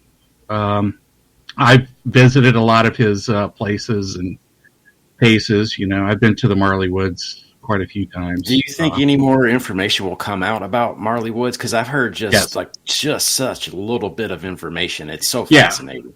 Well, Ted was ill the past few years, and he died recently. But his team's still around, and they got some stuff going on. It's lots of stuff going on. Yeah, it's Missouri's Skinwalker Ranch. In fact, Jacques Vallée and Cole Kelleher, been there. With Ted. NIDS came and investigated the Marley Woods. So it's an interesting place, But Missouri's got a lot of history. MUFON came from Missouri. Marley Woods just begs the question: if it's at Skinwalker Ranch, if it's at Marley Woods, how many other locations are there these high strangeness? Yeah, that's where my area of research is. I'm a paranormal travel writer full time, and I travel the country visiting phenomenological locations. That sounds like the most entertaining job you could get, man. That's awesome. And there are places, localized anomalous hotspots all over the country that that are worthy of study. And, it begs the question, why are things tied geographically or geologically, and what's the best way to, investigate them? I think, if Galileo is going to do research, it has to, pinpoint these places. And, that's where you do the long-term instrumented field study, is at, where there is consistency of anomalous occurrences, because it's so, UFOs or anomalies are so transient, they're hard to pinpoint. You got the incommensurability issues related to that. So, pinning this stuff down and doing it scientifically is the best way to go. Guys, we got about 30 seconds. I want to give a shout out to one of my oldest listeners who I finally have seen in our YouTube chat, J.R. Rose. Now, this man has been following me since literally month number 4 of Spaced Out Radio. And JR, so glad to have you in our YouTube chat and to see you again, man. Thank you so much for joining us. He's an experiencer. He's a very strong, God-fearing man, and I absolutely love and adore the man. I've talked to him on the phone a number of times. Great guy. Thank you. Here we go, guys.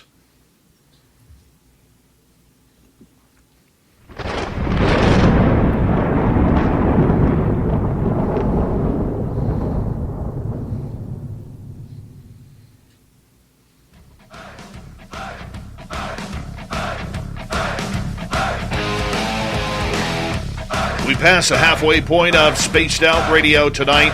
My name is Dave Scott. Thank you so much for taking the time to join us. We really do appreciate earning your listening ears. I want to say hello and thank you to everybody who is coming on into our chat room. We really appreciate it, and everybody listening in. Remember, you can find all of our archives for free by going to youtube.com/Spaced Out Radio. Just do me the favor, hit that subscribe button. Our website, spacedoutradio.com.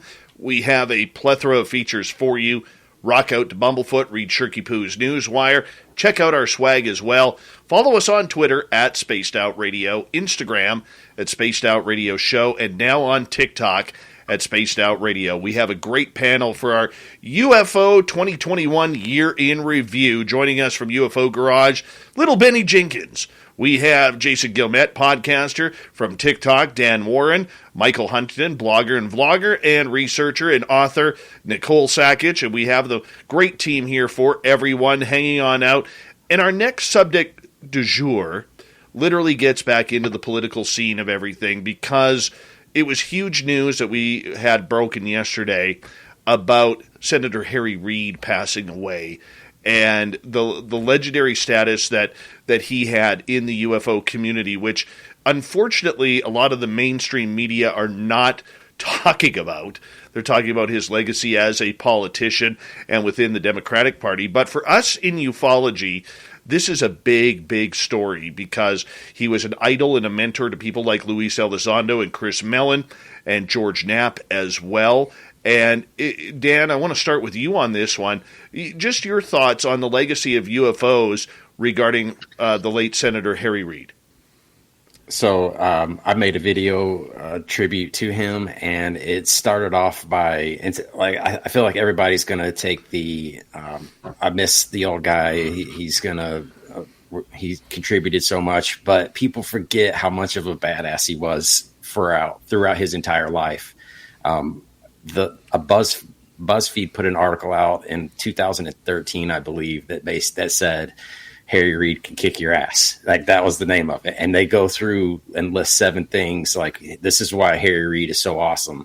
And he came from nothing. He came from absolute poverty in the middle of nowhere.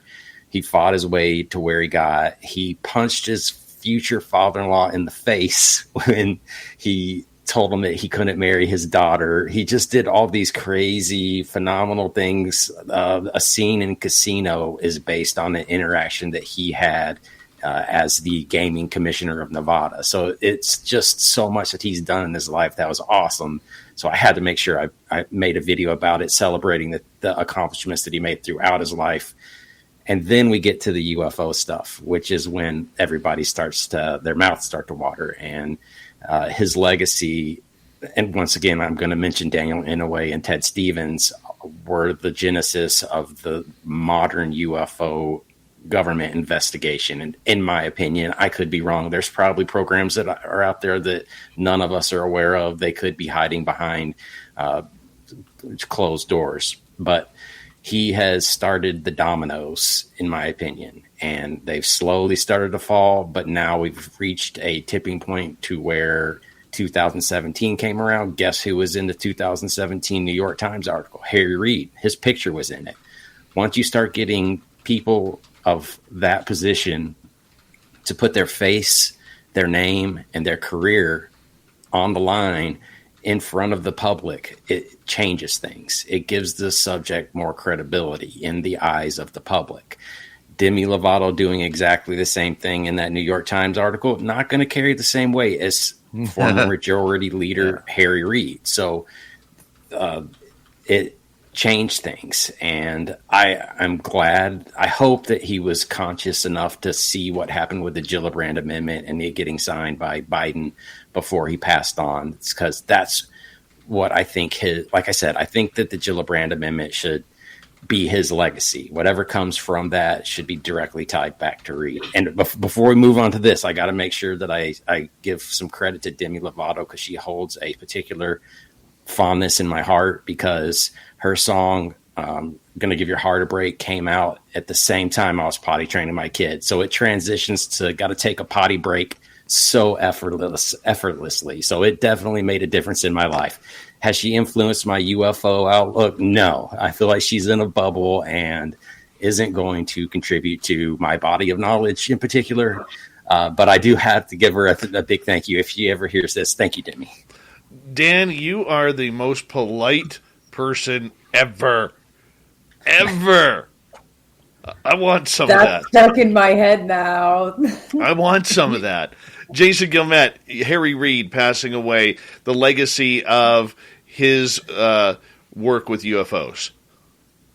Well, as a Canadian, I don't know much about the history of Harry Reid, but the work that he's done, I mean, I've only been really aware of him since 2017. But the work that he's done in ufology and pushing this, especially when there was so much pushback from his colleagues and the people that he worked with, and just trying to get, anything going in politics is really hard. So the fact that he stuck to his guns and got this far, and again, to the same thing as Lou, if somebody's going to be doing something like that, you're going to be getting some pressure from a lot of people, and yet he stuck to his guns all the way till his deathbed. And that goes to, I think in the States, here's the thing, is that you got the right hand not knowing what the left hand's doing, and I think there's a lot of people in the military that know what's going on, but the political realm doesn't know what's going on. So there, Senator Reid was kind of like that person that's sort of trying to expose, the UFO subject. And I hope we have a Canadian like that, a Canadian politician that could do the same thing on our end. But I'm not going to hold my breath on that one. Very true. How about you, Ben?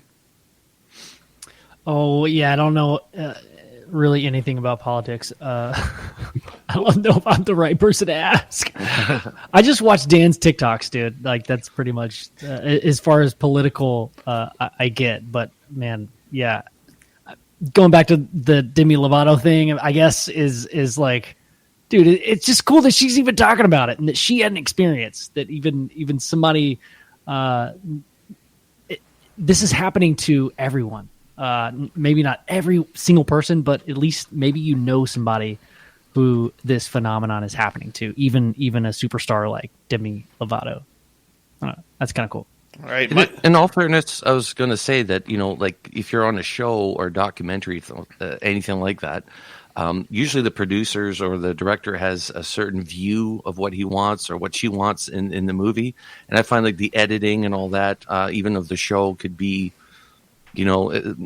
destroy your reputation as a ufologist, or, maybe make it look silly as opposed to like you thought you were doing a serious job and they made it look, different.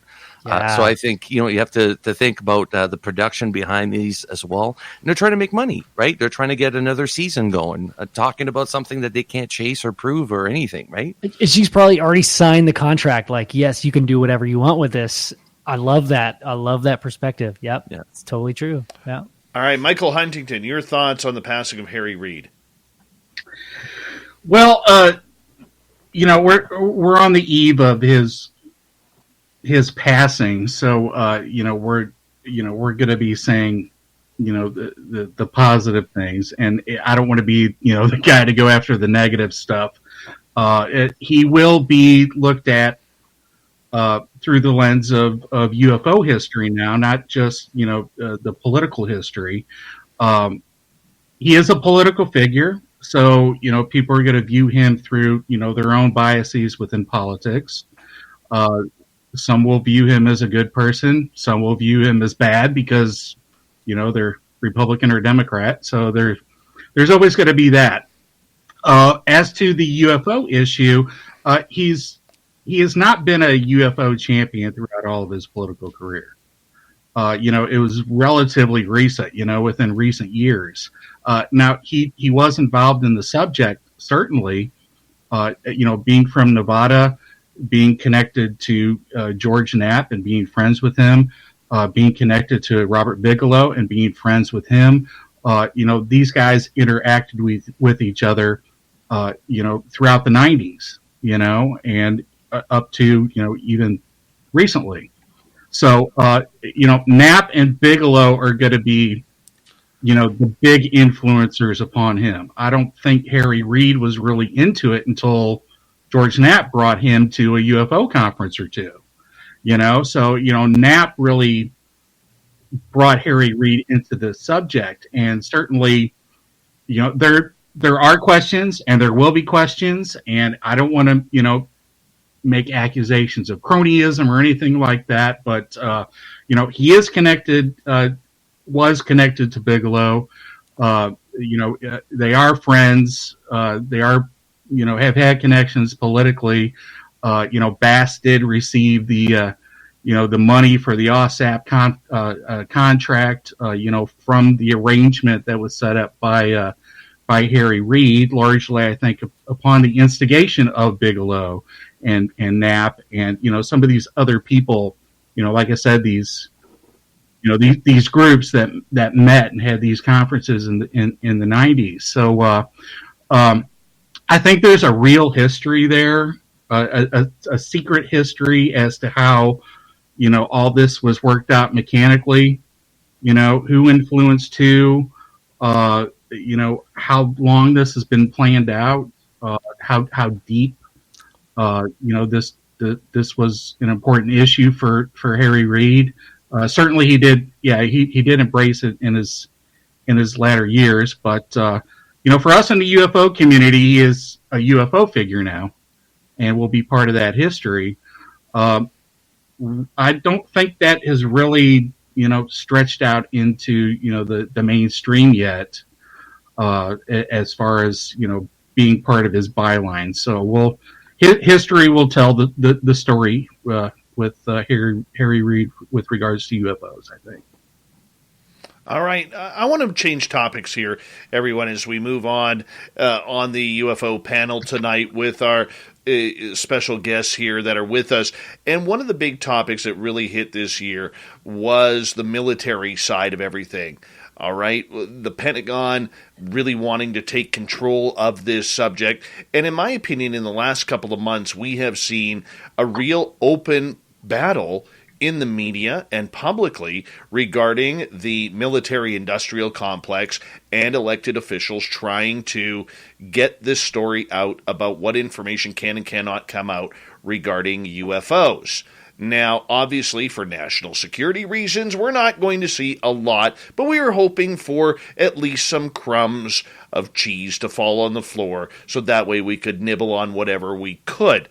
Now we're seeing, after Susan Go made a comment today regarding the idea that the AOI MSG is a go. They're going to go ahead with it. They're going to run their plan in accordance with any new law that comes out, but don't really expect anything. with the AOI MSG. They don't want anything to go public. Did the military-industrial complex win this battle, Nicole?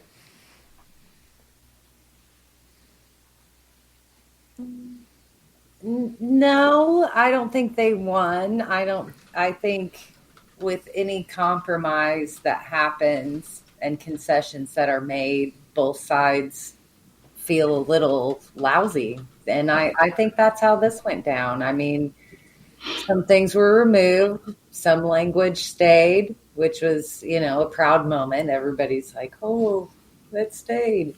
But it's a win. I mean, how can we not count this as a win?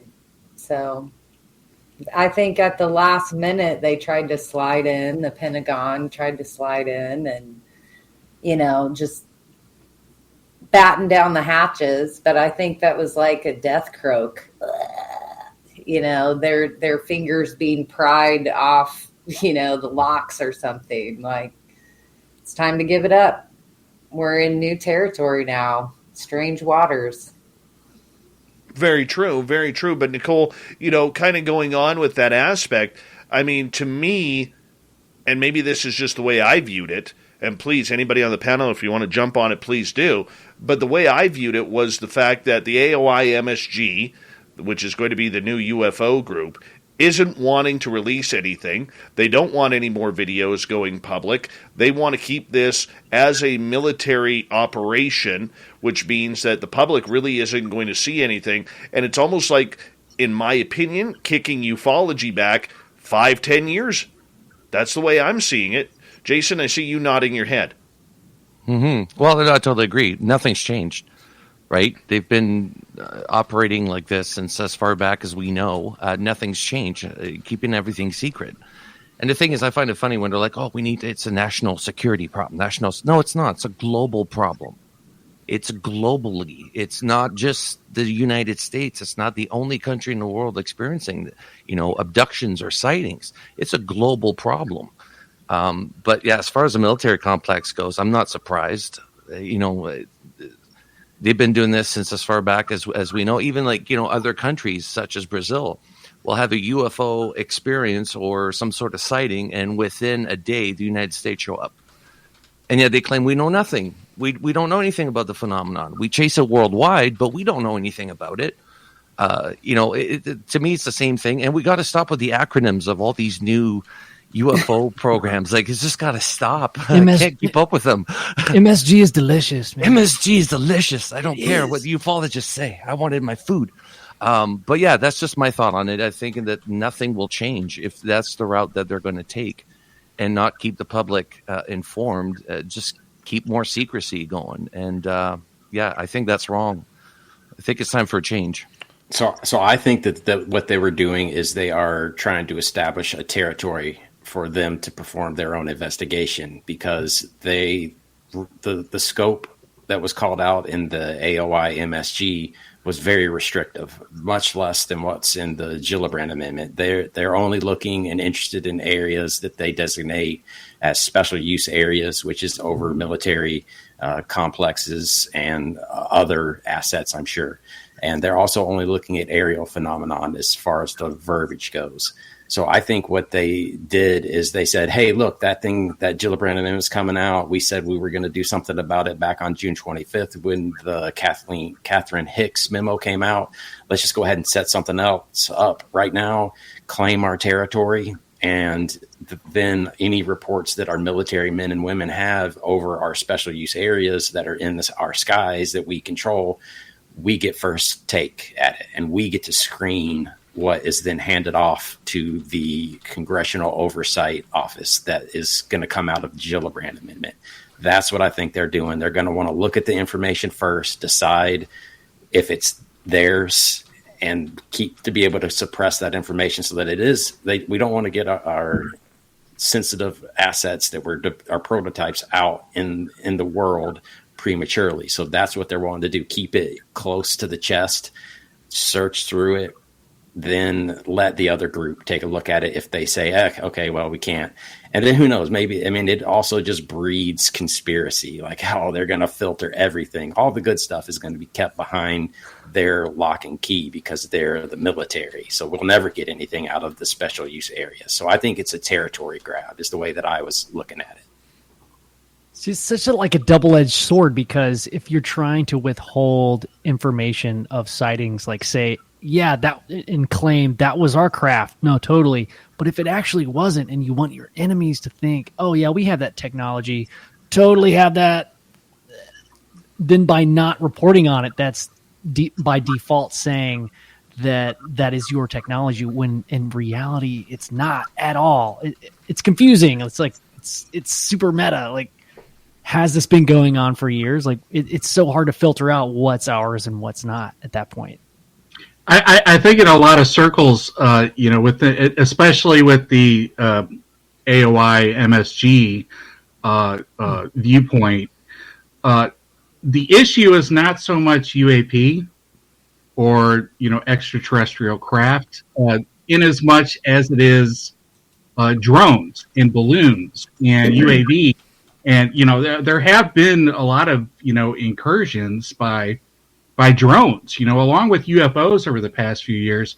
We've seen a lot of, or along with UFOs and UAP, we've seen drone incursions into military areas. So, I think within the DoD, I think they're going to try to limit it to that sort of scope. Are these foreign drones or terrorist drones or whatever? And I think they're going to kind of focus on that. Gillibrand, I think, is probably more oriented towards, UAP as a scientific sort of mystery. But how the science is going to play out, that's the big question. With the original bill, we had Galileo and we had, a lot of civilian academic scientists, in that initial proposal.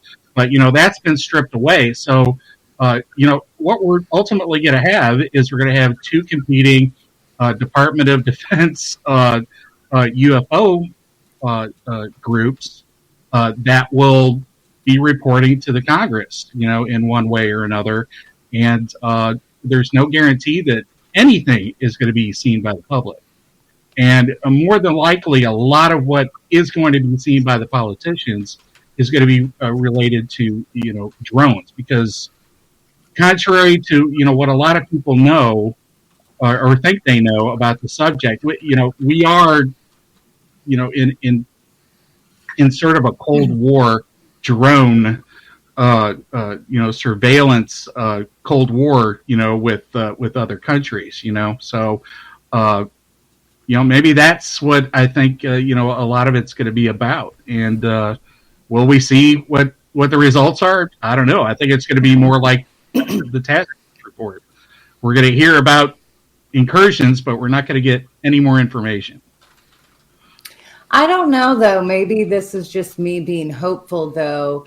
I think it puts us in a better position for like another Hudson Valley wave or another Phoenix Lights, to where if we have a mass sighting like that, there's not an excuse now for somebody to go, oh, well, who was supposed to look into that? Who was supposed to investigate that?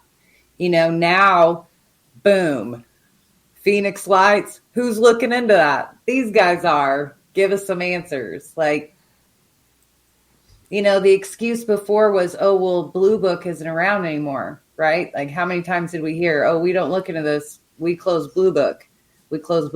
So, I don't know. I'm hopeful, though, with that. I do think they'll keep their last 25 years of research, like you were saying, like whatever they've been developing, whatever they're testing now, whatever the next wave, that's obvious. They want to keep that under wraps. They're going to protect their airspace. They're going to want to investigate. But when there is another wave over Illinois, or when Missouri finally makes the news with their Skinwalker Ranch, like, send in the AOIMSG force? Like, I don't know what's going to be on the back of their jacket when they show up to interview witnesses.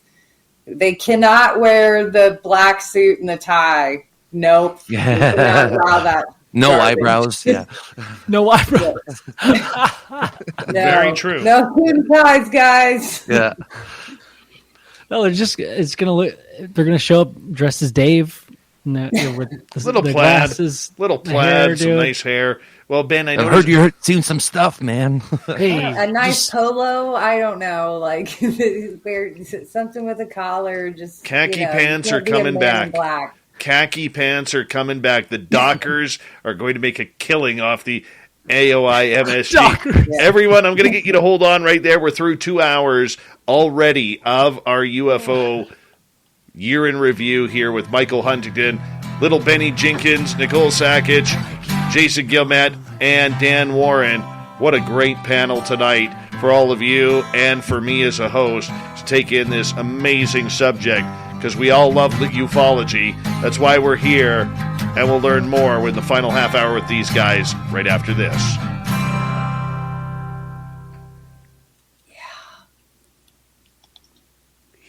Oh, that was you. I thought it was the real thing. I always do it right after. I was hear like, it. oh, I heard it. Mm-hmm. Mm-hmm. Mm-hmm. Mm-hmm. Mm-hmm, mm-hmm, mm-hmm. Hey, Dave, who's taking the dogs out, dude? Nobody. You don't let you let the I let the them. I let dogs them out sleep already? upstairs now, and then after the show, I take them out. What does Doug say right now? Well, Doug is upstairs sleeping. The cold weather really beats them up. They're older, right? Yeah. Yeah. Just, you know, my Nibbler, my pug is she turns 12. She turned 12 this year. She's got bad hips, and we started putting diapers on her, and it's sad, but it's also very cute. Are they puggies? Nibbler. Oh my god! Yeah. They such a great marketing opportunity. Yeah. Does Nibbler leave you dark matter waste in those diapers?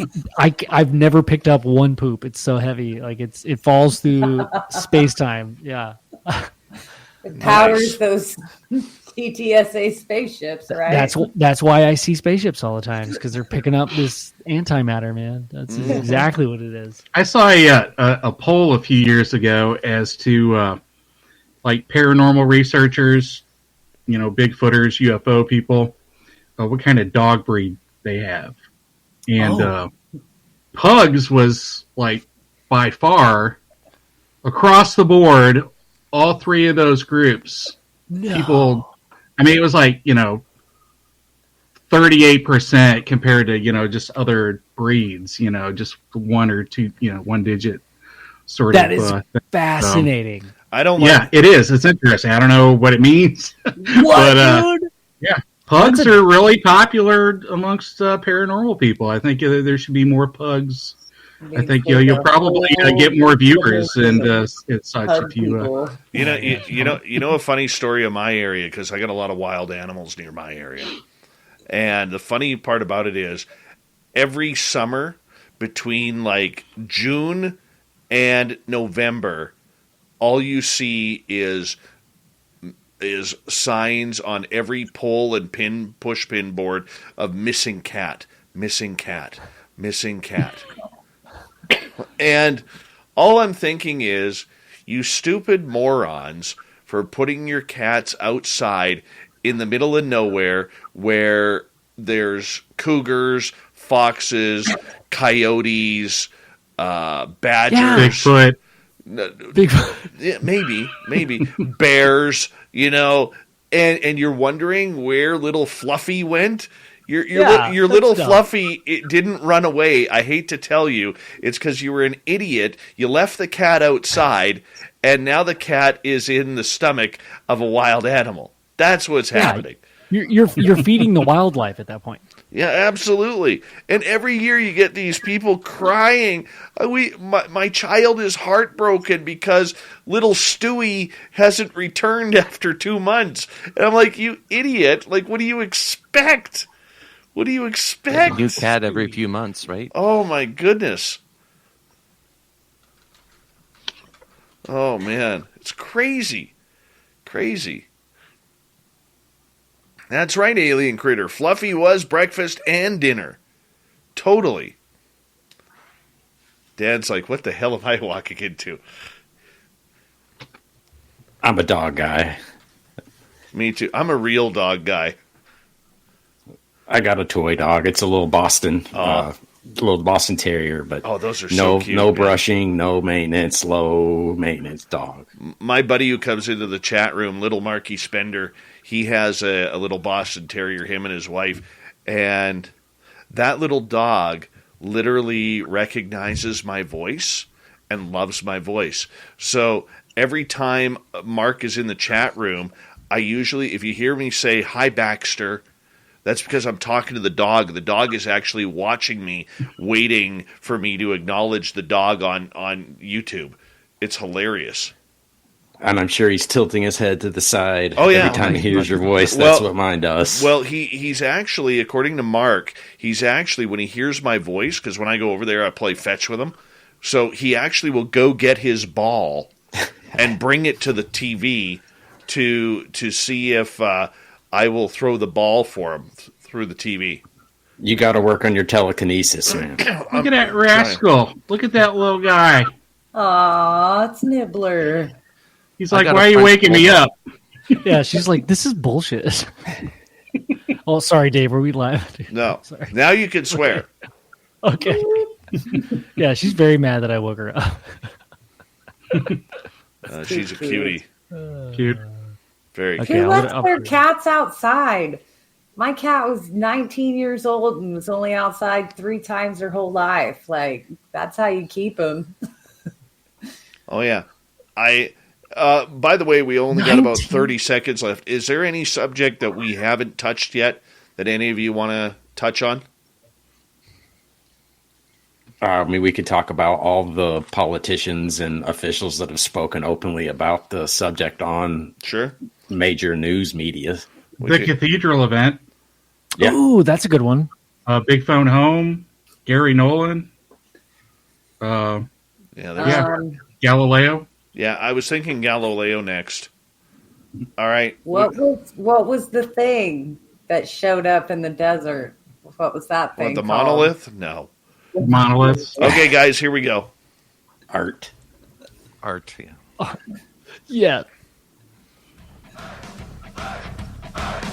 Would you like to connect with us? Head to spacedoutradio.com for all your latest show info.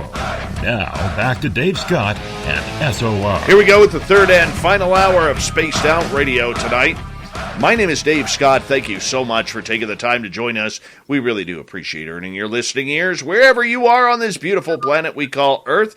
Hello to everyone listening in on our terrestrial affiliates around North America, digitally on TalkStream Live, Revolution Radio, and KPNL. All of our archives are free. Go to youtube.com/Spaced Out Radio. Just do old Davey the favor. Hit that subscribe button.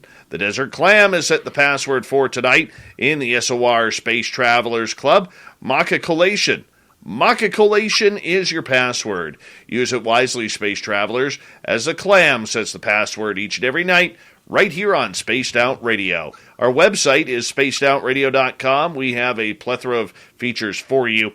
Rock out to Bumblefoot, read Shirky Poo's Newswire. Check out our swag as well. Follow us on Twitter at Spaced Out Radio, Instagram at Spaced Out Radio Show, and now on TikTok at Spaced Out Radio. For the final time tonight, we have a great panel looking at the year that was in ufology. We have Michael Huntington, Ben Jinkins from UFO Garage, Dan Warren, Jason Guillemette, and Nicole Sakach taking a great look with great views on every subject we have covered tonight. But one we haven't touched yet is the Galileo Project. This is put on by Harvard professor Avi Loeb, who literally, took a bunch of shots about 1.5, 2 years ago, claiming that the Oumuamua rock, whatever it is, could have been an alien spaceship.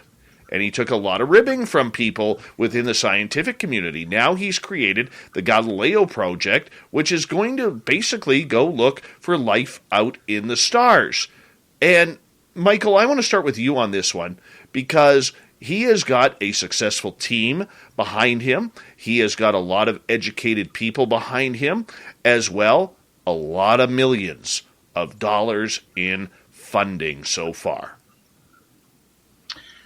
Well, I think they've got a few million, but I think he's really wanting triple digits. I mean, I've heard, he wants 100 million to really do what he wants to do, and I think, while the UAP issue is part of Galileo, and it's definitely in the forefront of their promotion and their fundraising, I think largely where a lot of that money is going to go is for astronomy science. There will undoubtedly be some UAP ground-based facilities set up. I'm curious as somebody who catalogs anomalous locations, as to where those will be and how they will be determined. There are people like Massimo Tiradani, who I think is a good researcher, who's going to be involved in finding some of these phenomenological spots, because the best way to find UAPs is to go where they're seen a lot, Hesselen sort of areas, Yakima Lights, places like that where there's a history of anomalies, and whether or not Lou Elizondo, who supposedly is going to be tapped for that, whether or not he can bring something to the table, we'll see. Some people have said that, maybe the military knows where some of these locations are. Maybe Intel, ATIP, OSAP has sort of looked into these, and we certainly know that they have, looked at these phenomenological spots, Skinwalker, Marley Woods, places like that. So I'm looking forward to the science. Right now they're in the fundraising phase. I think it's going to be years of that. We're 3, 4, 5 years away from getting any sort of results, if not even more. Right now they need to raise a lot of money, so they're bringing a lot of, for good or bad, they're bringing some of the UFO-tainment celebrity type people, into the mix. There's perils with that. Bringing ancient aliens people in can sort of threaten your legitimacy, within academia, but it can also bring in, money, which is really what they need more than anything. But ultimately, Galileo's going to have to produce science, whether it's solar science, extrasolar, atmospheric, whatever. They're going to have to produce science, and really, that's our best hope. Aside from the government, the Department of Defense, there's no promises there, but Avi Loeb has promised, and I will hold him to it, that this will be open, that the information, the data will be shared, and we will, get some good science out of it. So we'll see how that goes. All right, let's go over to Dan Warren here. I'm curious your thoughts on the Galileo Project and the team that Avi Loeb has put together. So I kind of view the Galileo Project as the sexy version of the SCU, which is kind of the newest version of NICAP that was from back in the day. They're just like the sports model. They just have sleeker lines, and they attract more attention because they've got the name Harvard associated with them. Do I think that they're going to be able to produce any results that SCU couldn't do? Not necessarily, but do I think that they could communicate that information about what they do find to a broader audience and collect more interest from mainstream media to cover the topic, which is going to in turn create more of a funding mechanism for them to go even further into it. Yeah, I think they're going to, SCU is going to be the minivan going down the road, and the Galileo project is going to be a dragster. They're going to come out of the gate fast and hot and hopefully produce something. Do I think a telescope is the answer to documenting a UFO? I don't, not me. If I was going to use a telescope, I would want to strap it to a satellite to try to capture something with an image. So it's going to be real hard for me to. It's hard for me to understand how a telescope is going to solve this mystery that's been going on, considering it's been going on the entire time we've had telescopes. Like I've got a book from 1947 called Forgotten Mysteries, where they talk about a gentleman that sees a cigar-shaped craft in a telescope. No one's going to believe them. Maybe they'll get some pictures that, if they get lucky, but they're in such a limited geographical location, and they could deploy 100 of them. They're not deploying them over the ocean. I mean, there's a lot of USO activity around the world that we don't catch a whiff of because we are not anywhere near the middle of the Pacific Ocean where maybe some of this stuff is occurring. So do I think that I think they're going to give it the old college try? Do I think they're going to produce an image? I'm not putting anything on that. I'm not betting on that horse at all. But do I think that they bring the right approach to the topic? Do I think they bring a level of professionalism that's much needed for this topic? Absolutely. Do I think that the funding is going to be improved for looking into this topic? Absolutely.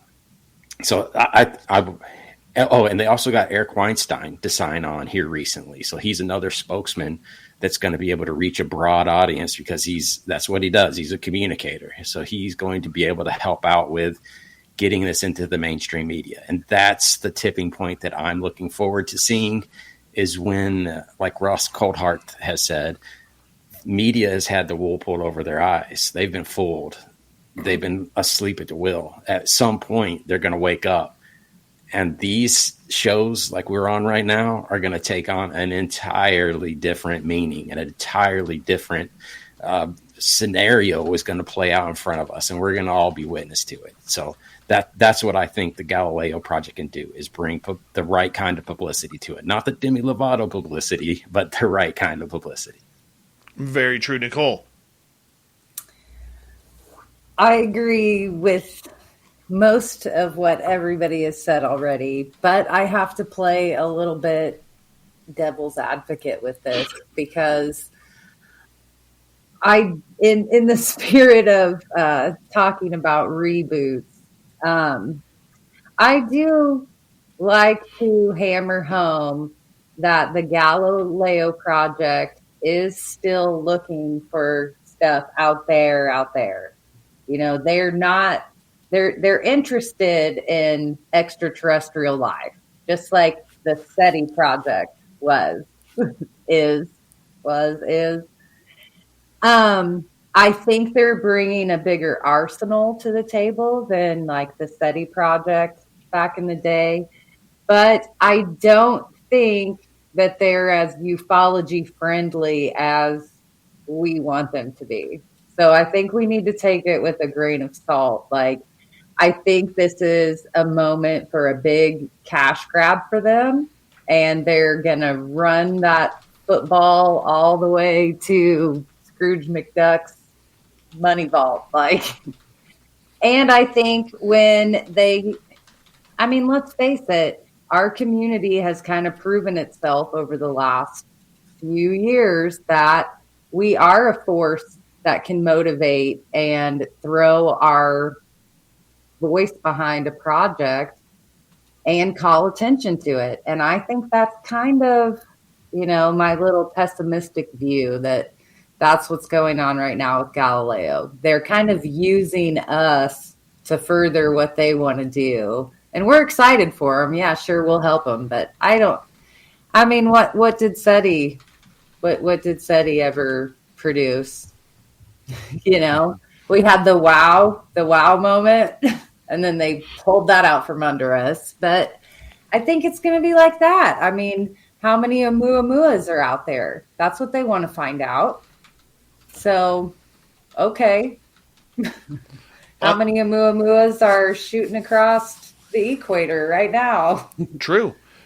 I want to change topics here because one of the hot button topics, for me at least, Jason Guillemette, was the fact that NASA's Bill Nelson actually came out saying that he believes UAP are a real phenomenon, not of this world. He's talked to many Navy fighter pilots regarding the sightings. He says he's seen a lot of the videos that have happening, and we got to pay attention. And then he dropped the bomb on saying extraterrestrial life is out there. And all I'm doing is pulling out my hair as a journalist, and I got beautiful hair, as you all know, thinking, gorgeous. You moron, why don't you tell us what NASA knows? Why aren't you looking in your own closet and under your own bed to tell us what you guys know? You're the keepers of space. You've been the keepers of space for the last 50 plus years, and you're telling us about Navy pilots?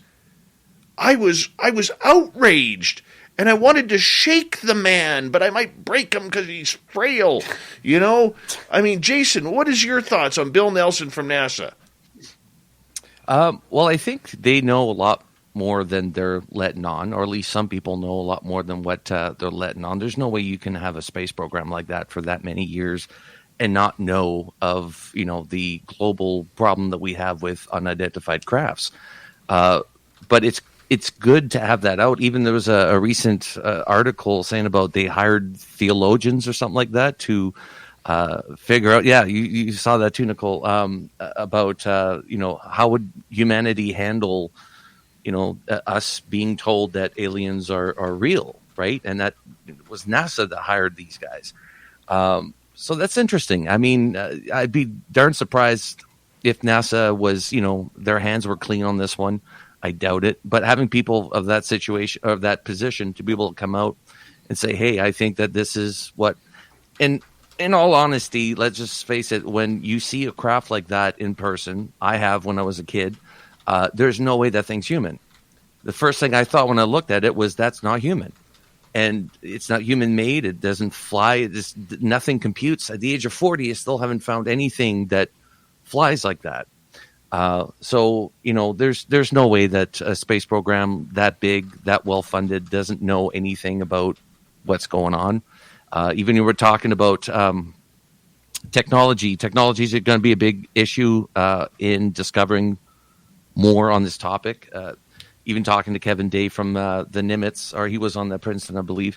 I asked him, what made you spot these things in the middle of the ocean? And he said, well, it's just new technology. They added new radar equipment into the boat. We were able to detect them. Okay, so you're able to detect them on the first week that you get this equipment, but how long have they been out there, right? They're under the water, they're in the air, they're in space. How long have they been out there? Just our technology is now starting to keep up, or starting to be able to reveal more and more on this topic. And I think NASA's been way too quiet. So it's good to hear, somebody come out and say, hey, this is what I think is going on.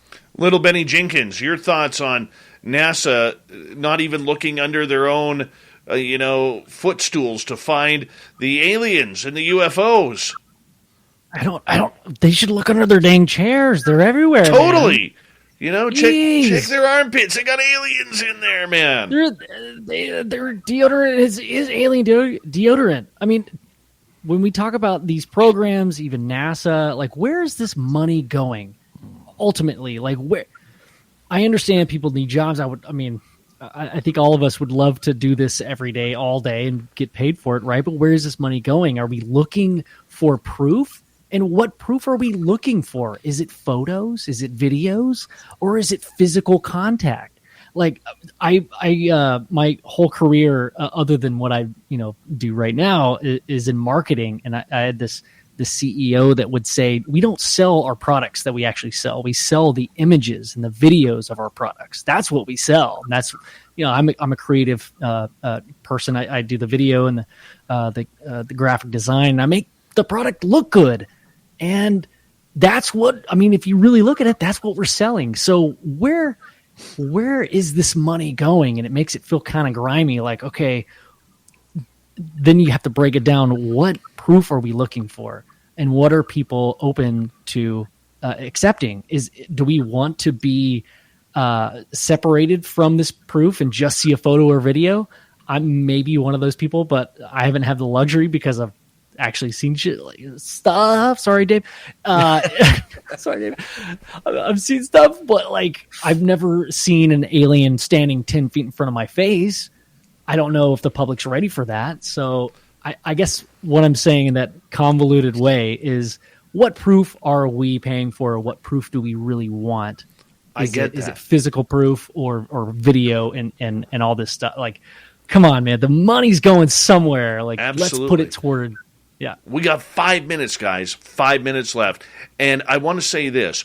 We have astronauts who have come out from Apollo on up saying that they have seen unidentified aerial phenomena in the sky that they cannot, or in space that they cannot recognize. We have, if you take her word for it, somebody like Donna Hare who came out saying that she actually watched and participated in the scrubbing of photos of UAP during her time at NASA.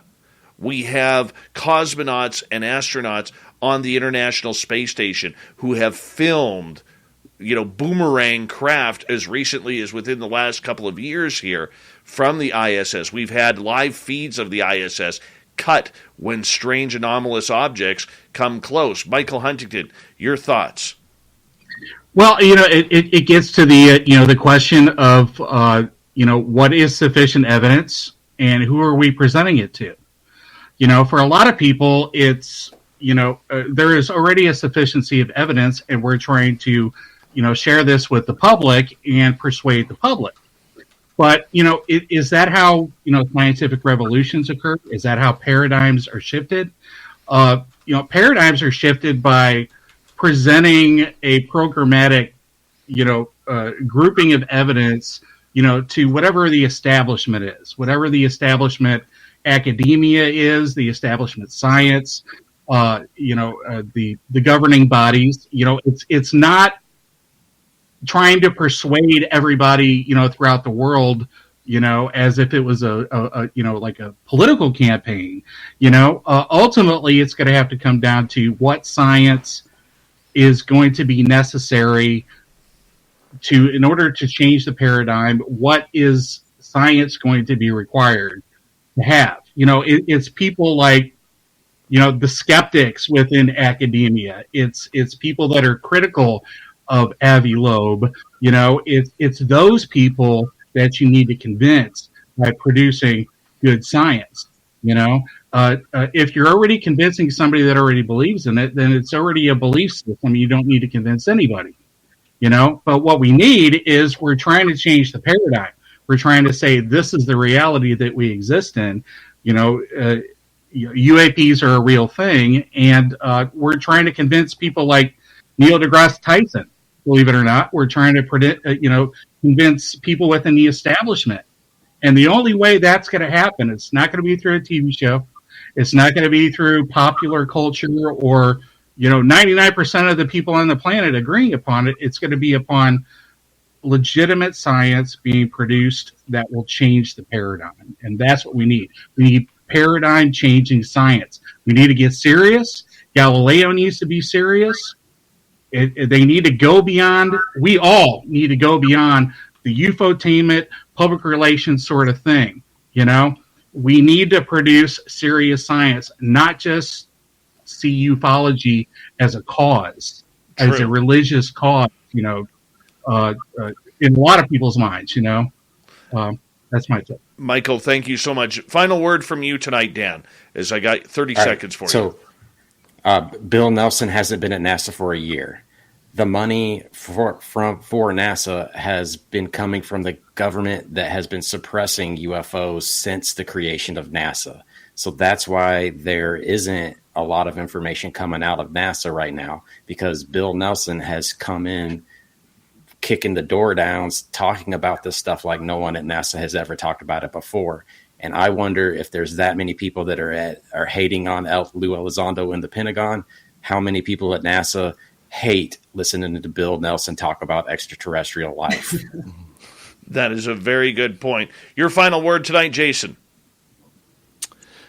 No, I agree with everybody. My biggest fear is obviously the religions being created by that. If anybody hands you white, Nikes and gives you a cup of juice, just start running.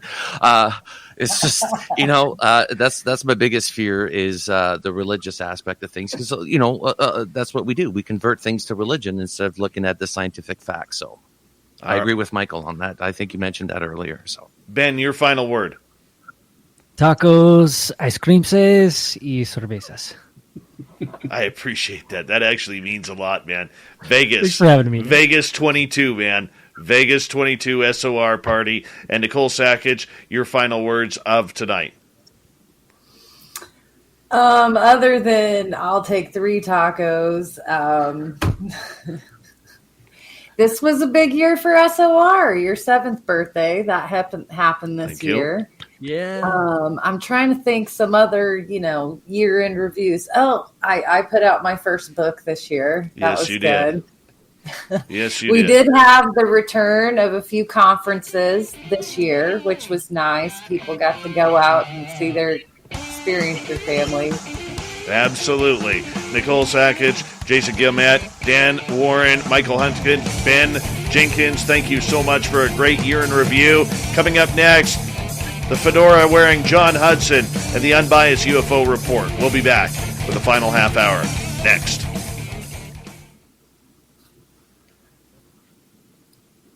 Woo. Great panel, everyone. Woo. Great panel. Good job. Good job. Nicole. Thanks for the invite, Dave. Yeah, no problem. Yeah, thank you. Nicole, we have a request from FAP if you could take a drag of your cigarette, if you don't mind. He's been fawning on you all night in the chat room. He just wants to see you take a drag of your cigarette. Well, he's telling me to smoke. Cosmic is saying, quit smoking, Nicole. It's bad for you. So, no, it's a draw. Wow. Nope. Wow. Dave just smoked. Guys, I all of you, I want to say on behalf of everyone at Spaced Out Radio, all of you are much more to me than just guests on this show. I absolutely love and adore each and every one of you, and thank you for helping make this show be what it is, because without the knowledge and understanding that you all have on this panel, it really makes me better. It makes our audience much more knowledgeable, and you guys really all do a great part in helping us grow. So thank you so much to each and every one of you this year, and in 2022. I cannot wait to get all of you back on the show. I mean, you guys mean that much to me, so thank you so much. Love you, Dave. Thanks for having us, man. Yeah, you rock, man. Own the Nice to meet everybody. Nice to meet you, Michael. too, man. Absolutely. Hey, Dave, Yeah. will you make sure you tell John hi for me? Which John? Hudson. Oh, the fedora-wearing John Hudson, yes. Yeah. Yes, absolutely. There you go, FAP. There you go. Fap. Yeah, not a problem. Bye, guys. Don't smoke cigarettes. Nice message from Sovereign Farts here. Great panel. Fart hard, people. Fart hard. Nice. Yeah. Oh, yeah, dude. There we go. All right, You have guys. to. You all take care. Appreciate each and every one of you. And Thank you, Dave. we'll talk to you soon. And thank you so much. And all the best in 2022, guys. We'll Happy New Year. Perfect. Happy New Year, Happy New guys. Year, All right, everyone. buckle up, guys. Have a good year. All right. Buckle up. Love it. Take care. See you guys. Good night, guys.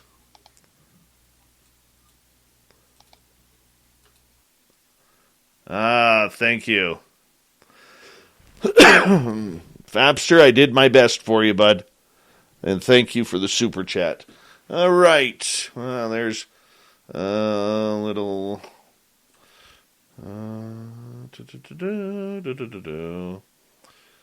just wait for the fedora-wearing John Hudson. There he is. The man in the dark. What's up, buddy? Do you mind turning your light up? That would be great.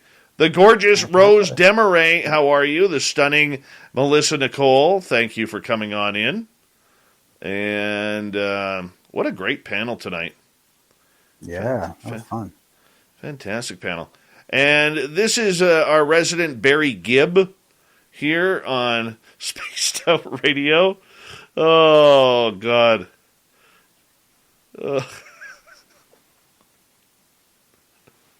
Hold on.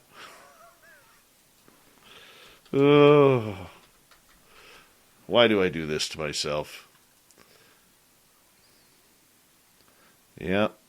There we go. There we go. Just a little, just for you people out there who want to take a look at John Hudson and Barry Gibb, I'll back out here for a second. Look at that. Look at that. Isn't that beautiful? John Hudson right there. Barry Gibb. You know, I could only hope to have hair, or I should say, to still have hair quite that lovely. My hair was probably almost that nice at one point. I don't know if it was quite that nice. That man's first skill was his hair. His second skill was his music. Oh yeah, oh yeah. Look at this. This is John back in 2014. Yeah. Beautiful. Oh, yeah. This was after a weekend in Vegas. Beautiful. This was Rocket in Vegas right there. That happened in 2017 at the announcement party of the TTSA that John attended. Yeah, you really got to wonder, like, how that whole open chest thing happened. I don't know. Like, what was the catalyst for that? I don't know, but you look beautiful, man. Like, that couldn't have been honestly like a smart thing, man. I have no idea. That was weird. Are you sending me a list, or are you? Yeah, no. I thought I had, so I apologize. I'm sending it to you right now. All right, brother. Here we go. Simon, thank you again for another wonderful super chat. That's 5 tonight. Fapster, Lone Wanderer, Pix, 405er, and Sally and Chad. Thank you so much. Here we go, guys.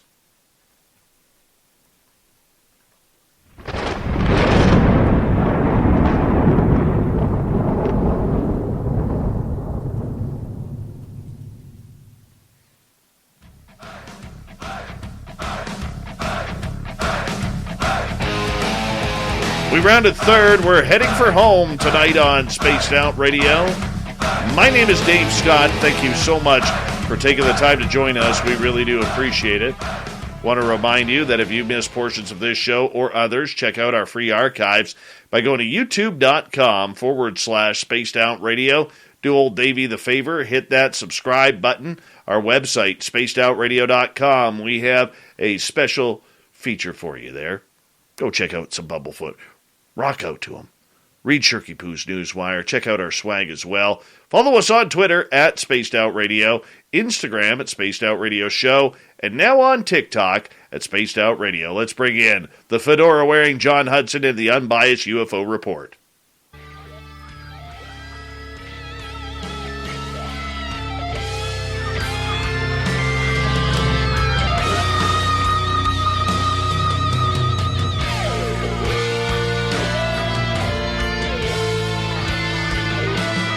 All right, Big John Hudson following the big news of the day, and heartbreak for many of us in the UFO community because there was a report that came out stating, John, that NASA had recently hired 24 theologians to check out how the religious community would adjust to alien contact. But now we're finding out that that report actually happened a long time ago. Fill us in, buddy. So this is fascinating, right? And I encourage everyone to dig more into this as days progress, because this one might have more legs to it than we realize. Because essentially, what we had was what seemed to be a rather benign article talking about the fact that NASA had hired a bunch of theologians to come in and study, the effects of the population becoming aware of alien life.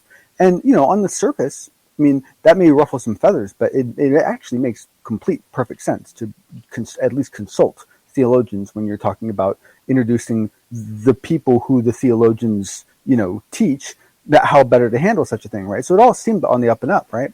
Some people obviously got a little, upset, but whatever. But then we find out, and if you go to Snoops, and I provide a link, they do a great breakdown of what happened. That this was a weird thing, and I don't think it was done by a bot. It could have been done by an algorithm, but I think it was done by someone on purpose. And then you have to ask the question, why? Because what someone did is they took an old article from a long time ago, and I believe it was, the original article was it was a number of years ago. I think it was 2011 or something. And they basically took that article and pruned it down, distilled it to a point where it could be re-represented, and you couldn't tell what data it had come from. And then they added some to it, and they spun it out, and they got a bunch of pretty big names to pick it up and carry it. And it was a completely intentionally fabricated story. So then you have to ask yourself, why would someone want to fabricate that specific story? What would their motivation be for doing that? What outcome would they expect to see from that? And how would they benefit or not benefit from that happening? Are you saying you think it's a conspiracy theory? Because you're not a conspiracy theory guy. You don't even own a piece of tinfoil. This isn't conspiracy theory. This is strategy, right? On whose part? This is just on whoever did this, and I have no idea. I have no idea. If I had to take a guess, I would say a think tank. That'd be my guess. My guess would be a think tank. A think tank would do something. Okay, would that be a think tank for the newspaper? I believe this came out of The Guardian at first, out of the UK. I think it's more likely to be a research project for religious focused people. They basically want to see, in light of all of the very non-secular UFO information coming out, if they suddenly bombard the media with a very secular UFO-based article, how will everyone respond? Will they be encouraged? Will they find it discouraging? Will they find it infuriating? What will they do? To me, that's one hell of a litmus test. I'm just wondering who the reason for putting it out. Obviously, it is clickbait, and they got millions of clicks on that story, which probably made them a lot of money. And it's I'll be honest, that's possible. It's possible that it stops there. There's this guy out in Colorado that someone did this incredible expose on a couple of years ago that was doing exactly that for politics, and he was making a ton of money doing it. So it was funny because he was doing it for extremely right-wing periodicals, and he himself was actually very left-wing, and he didn't even believe anything he was doing. He was just doing it because he was making money. It was horrible. So that's possible. I think it's more likely that this was a theoretical experiment that was done to test a hypothesis, or it was done as some sort of a way of mitigating some other thing that was going on. It's very, very hard to know. But the thing is that the fact that we now know that it started out as a real article from the past means that someone had to go look for it, and then they had to grab it, and they had to clean it, and they had to spruce it up, and then they had to deliver it out into the world in a way that it would appear fresh. Why would you do that? An excellent question. Okay, but I have two ways of thinking here, John. Number one, great way for The Guardian to get their name out there with a UFO story, as passionate as this one, and create a lot of clickbait, create a lot of news, a lot of hype, and they can make a lot of money off of that.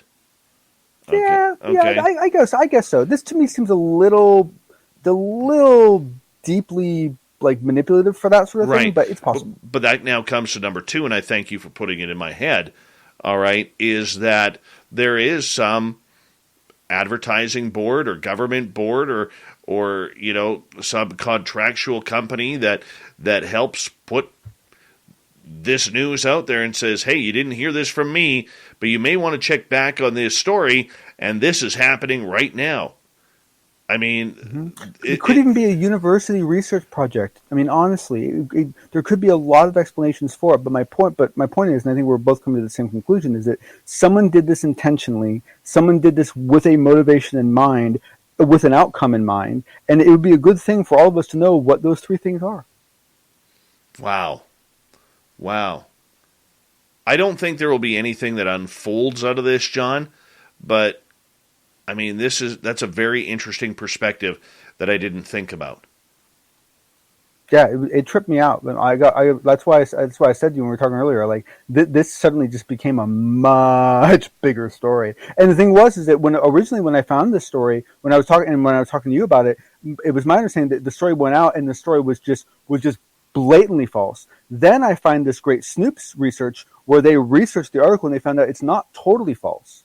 It was true. It was just true a really long time ago. And by the way, the project ended early because it wasn't very successful. Well, it'd be interesting if somebody asked Bill Nelson about it. That's for sure. The head of NASA. I mean, he's Mr. UFO guy now. So let's ask him about it. Let's see if anybody in the media, or anybody that even around us, wouldn't that be nice? Send a text to him. Or not a text, but an email to him. That's the way we do it. Let's send an email to him. All right, moving on here, John. As obviously there's a lot of people singing the praises in the UFO world after the passing of Harry Reid yesterday. Yes, and it's not that I want to necessarily belabor the point or anything. It's just that for those that by chance may not have already heard, we did lose Senator Reid, and we were all very sorry for his passing. We are all especially concerned and express our condolences to George Knapp, who considered him a close friend. And it's always harder to lose a friend than anyone else. And so, but there's a lot of very good content going on around about it. There's a lot of very good just stuff you can read, not only what Harry Reid did for this community, but all the stuff that Harry Reid did outside of this community. This man did a lot of really, really good things. And we did a great panel on this last night, which I encourage everyone to check, which I'll provide a link to.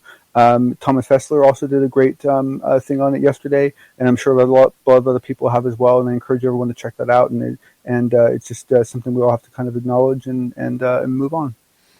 How do you think this is going to affect the governmental side of the UFO community? Because he was such a main player. Do we see someone like Daniel Inouye from Hawaii now step up a little bit more?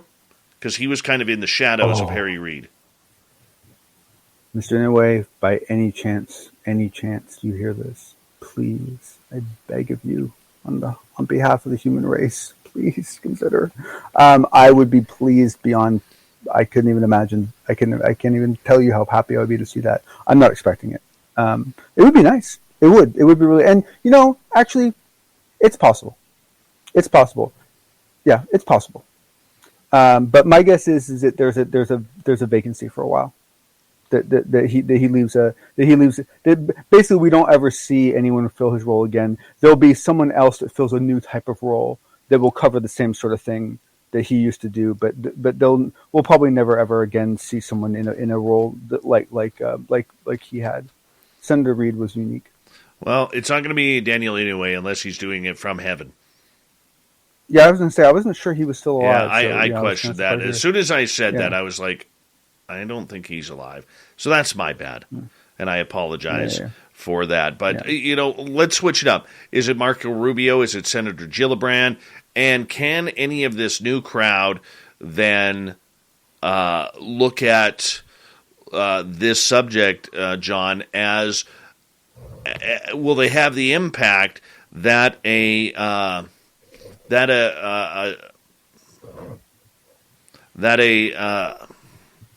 Harry Reid had? No, I don't think they can. I mean, well, I take that back. There are a couple senators who are currently active who, after they retire, could very easily start taking on that kind of role. But we're still in a world where that person would need to be retired, essentially. I mean, I don't see how you could do that from within an active office. And let's move on, because I got a little bit of egg on my face after comment there. The yin and yang of advanced technology. What's going on here? So this is interesting. So this is an article, and I apologize. I copied a bunch of the article, and then I forgot to actually put a link in the article. So I'll include a link after the show. But basically, it's an article talking about, once again, these Navy patents, right? But looking at them from more of a what does it mean sort of a thing, right? And this is very kind of interesting analysis of it. But what was to me was very, very interesting was that it came at it and it showed these two very different dramatic viewpoints of what it means when we get completely new, unique technology, like the technology we are all hoping we're going to get from recovered craft, right? So this is very, very apropos for what we're talking about, right? And from one point of view, right, you have the opposite, the optimistic side, which is that according to Lockheed Martin, the estimates of their compact fusion reactor could produce a constant supply of 100 megawatts of power, enough to run an entire aircraft carrier or power 100,000 people in homes using only 25 pounds of deuterium a year.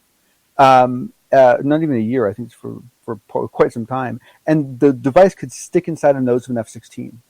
So that's awesome, right? That's like huge win. I mean, that's what they could do for like rural places. People live in the boondocks like you, Dave. Like you can get like consistent power and actually have running hot water and stuff, right? I do have hot water, just so you know. Oh, you do. Oh, nice. Yeah. But the flip side of it is that then they talk about the fact that the compression fusion device can lead to a development of space-time modification weapons and can make a hydrogen bomb more like a firecracker in comparison with extremely high levels of achievement with this invention. And so it's like, boom, you have the good, and here you have compact fusion. That's a good thing, right? I mean, that's sort of technology that we hope to get. We hope to learn soon. But here you have, from one side of a view, you have something that essentially could be a planet killer. And from another side of view, you have something that could be the end of fossil fuel dependence. Well, we're soon going to see. Will this be able to, this is the type of technology, John, when you talk about this, that, the public may not see for another 20 to 50 years. Yep. If at all. Yep. Depending on its success. Yep. Okay. Yeah, but the thing is that there's now enough movement going on between fusion that I think that's actually more likely to be a lot sooner than that. However, the thing that is very kind of interesting and very kind of I think very kind of pertinent to what we're talking about is here you have extremely fringe technology that is likely to be about to introduce into the U.S. and world markets. And it has as much potential for good as it does for bad. And this is what we're going to find with every single piece of recovered technology we find from the others. The fedora-wearing John Hudson, thank you for another wonderful, unbiased UFO report. And keep up the Barry Gibb look. We really do appreciate that, bud. Always a pleasure, sir. All right, let's get to Shirky Poo's news.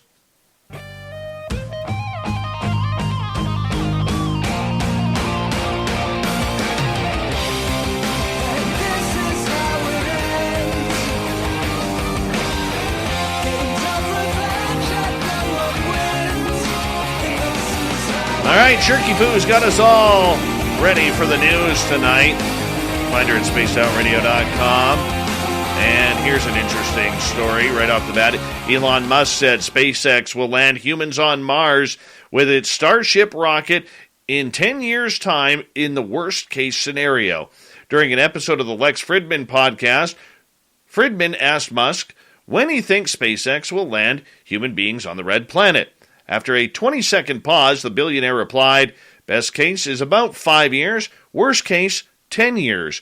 Musk told Fridman that the determining factors included engineering the vehicle, adding that Starship is the most complex and advanced rocket that's ever been made. The fundamental optimization of Starship is minimizing the cost per ton to orbit and ultimately cost per ton to the surface of Mars.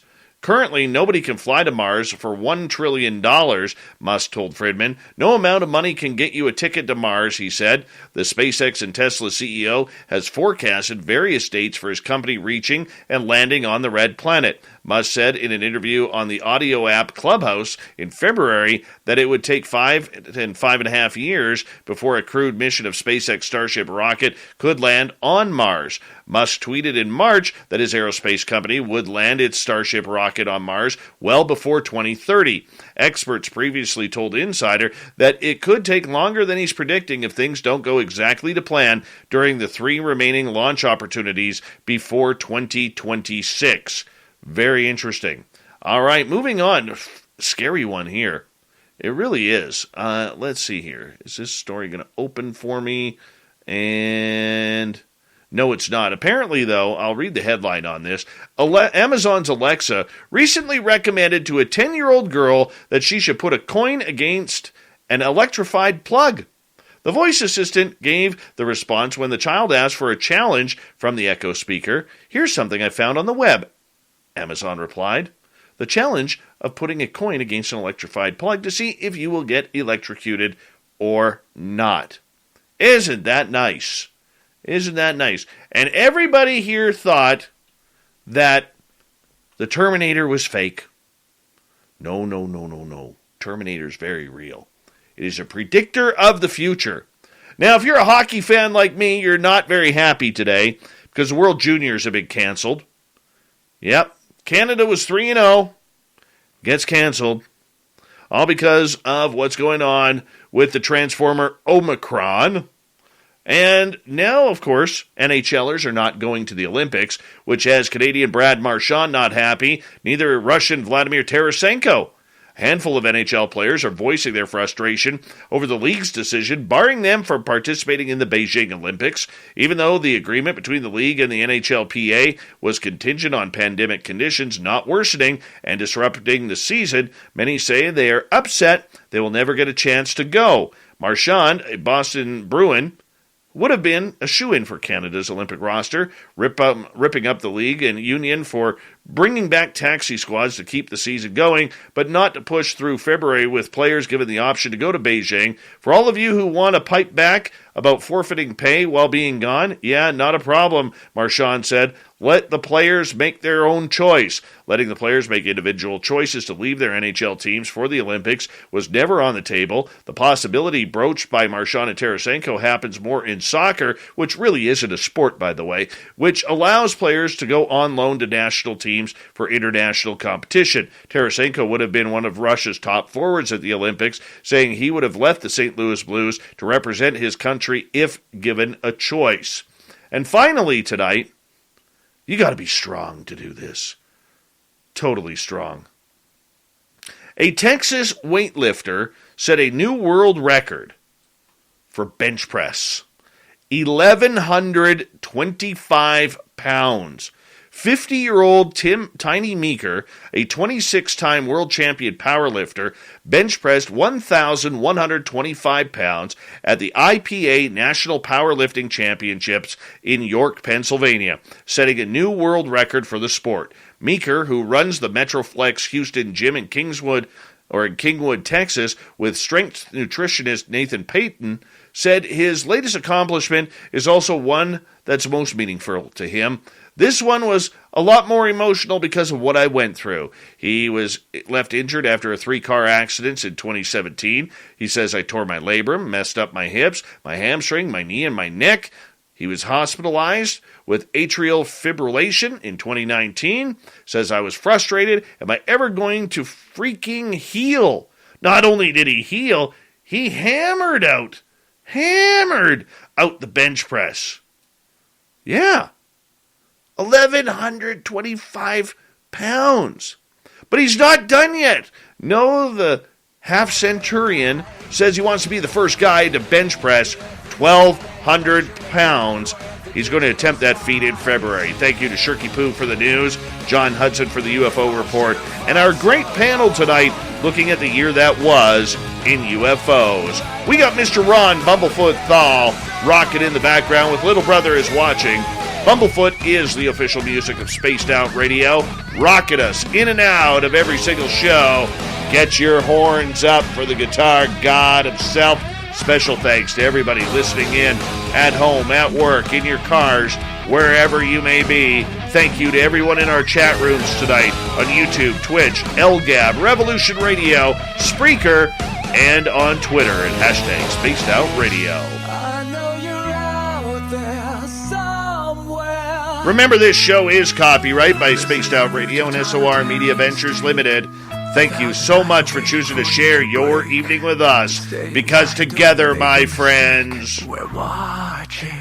We own the night. Mr. Bumblefoot, we need a favor. We need you to take us home.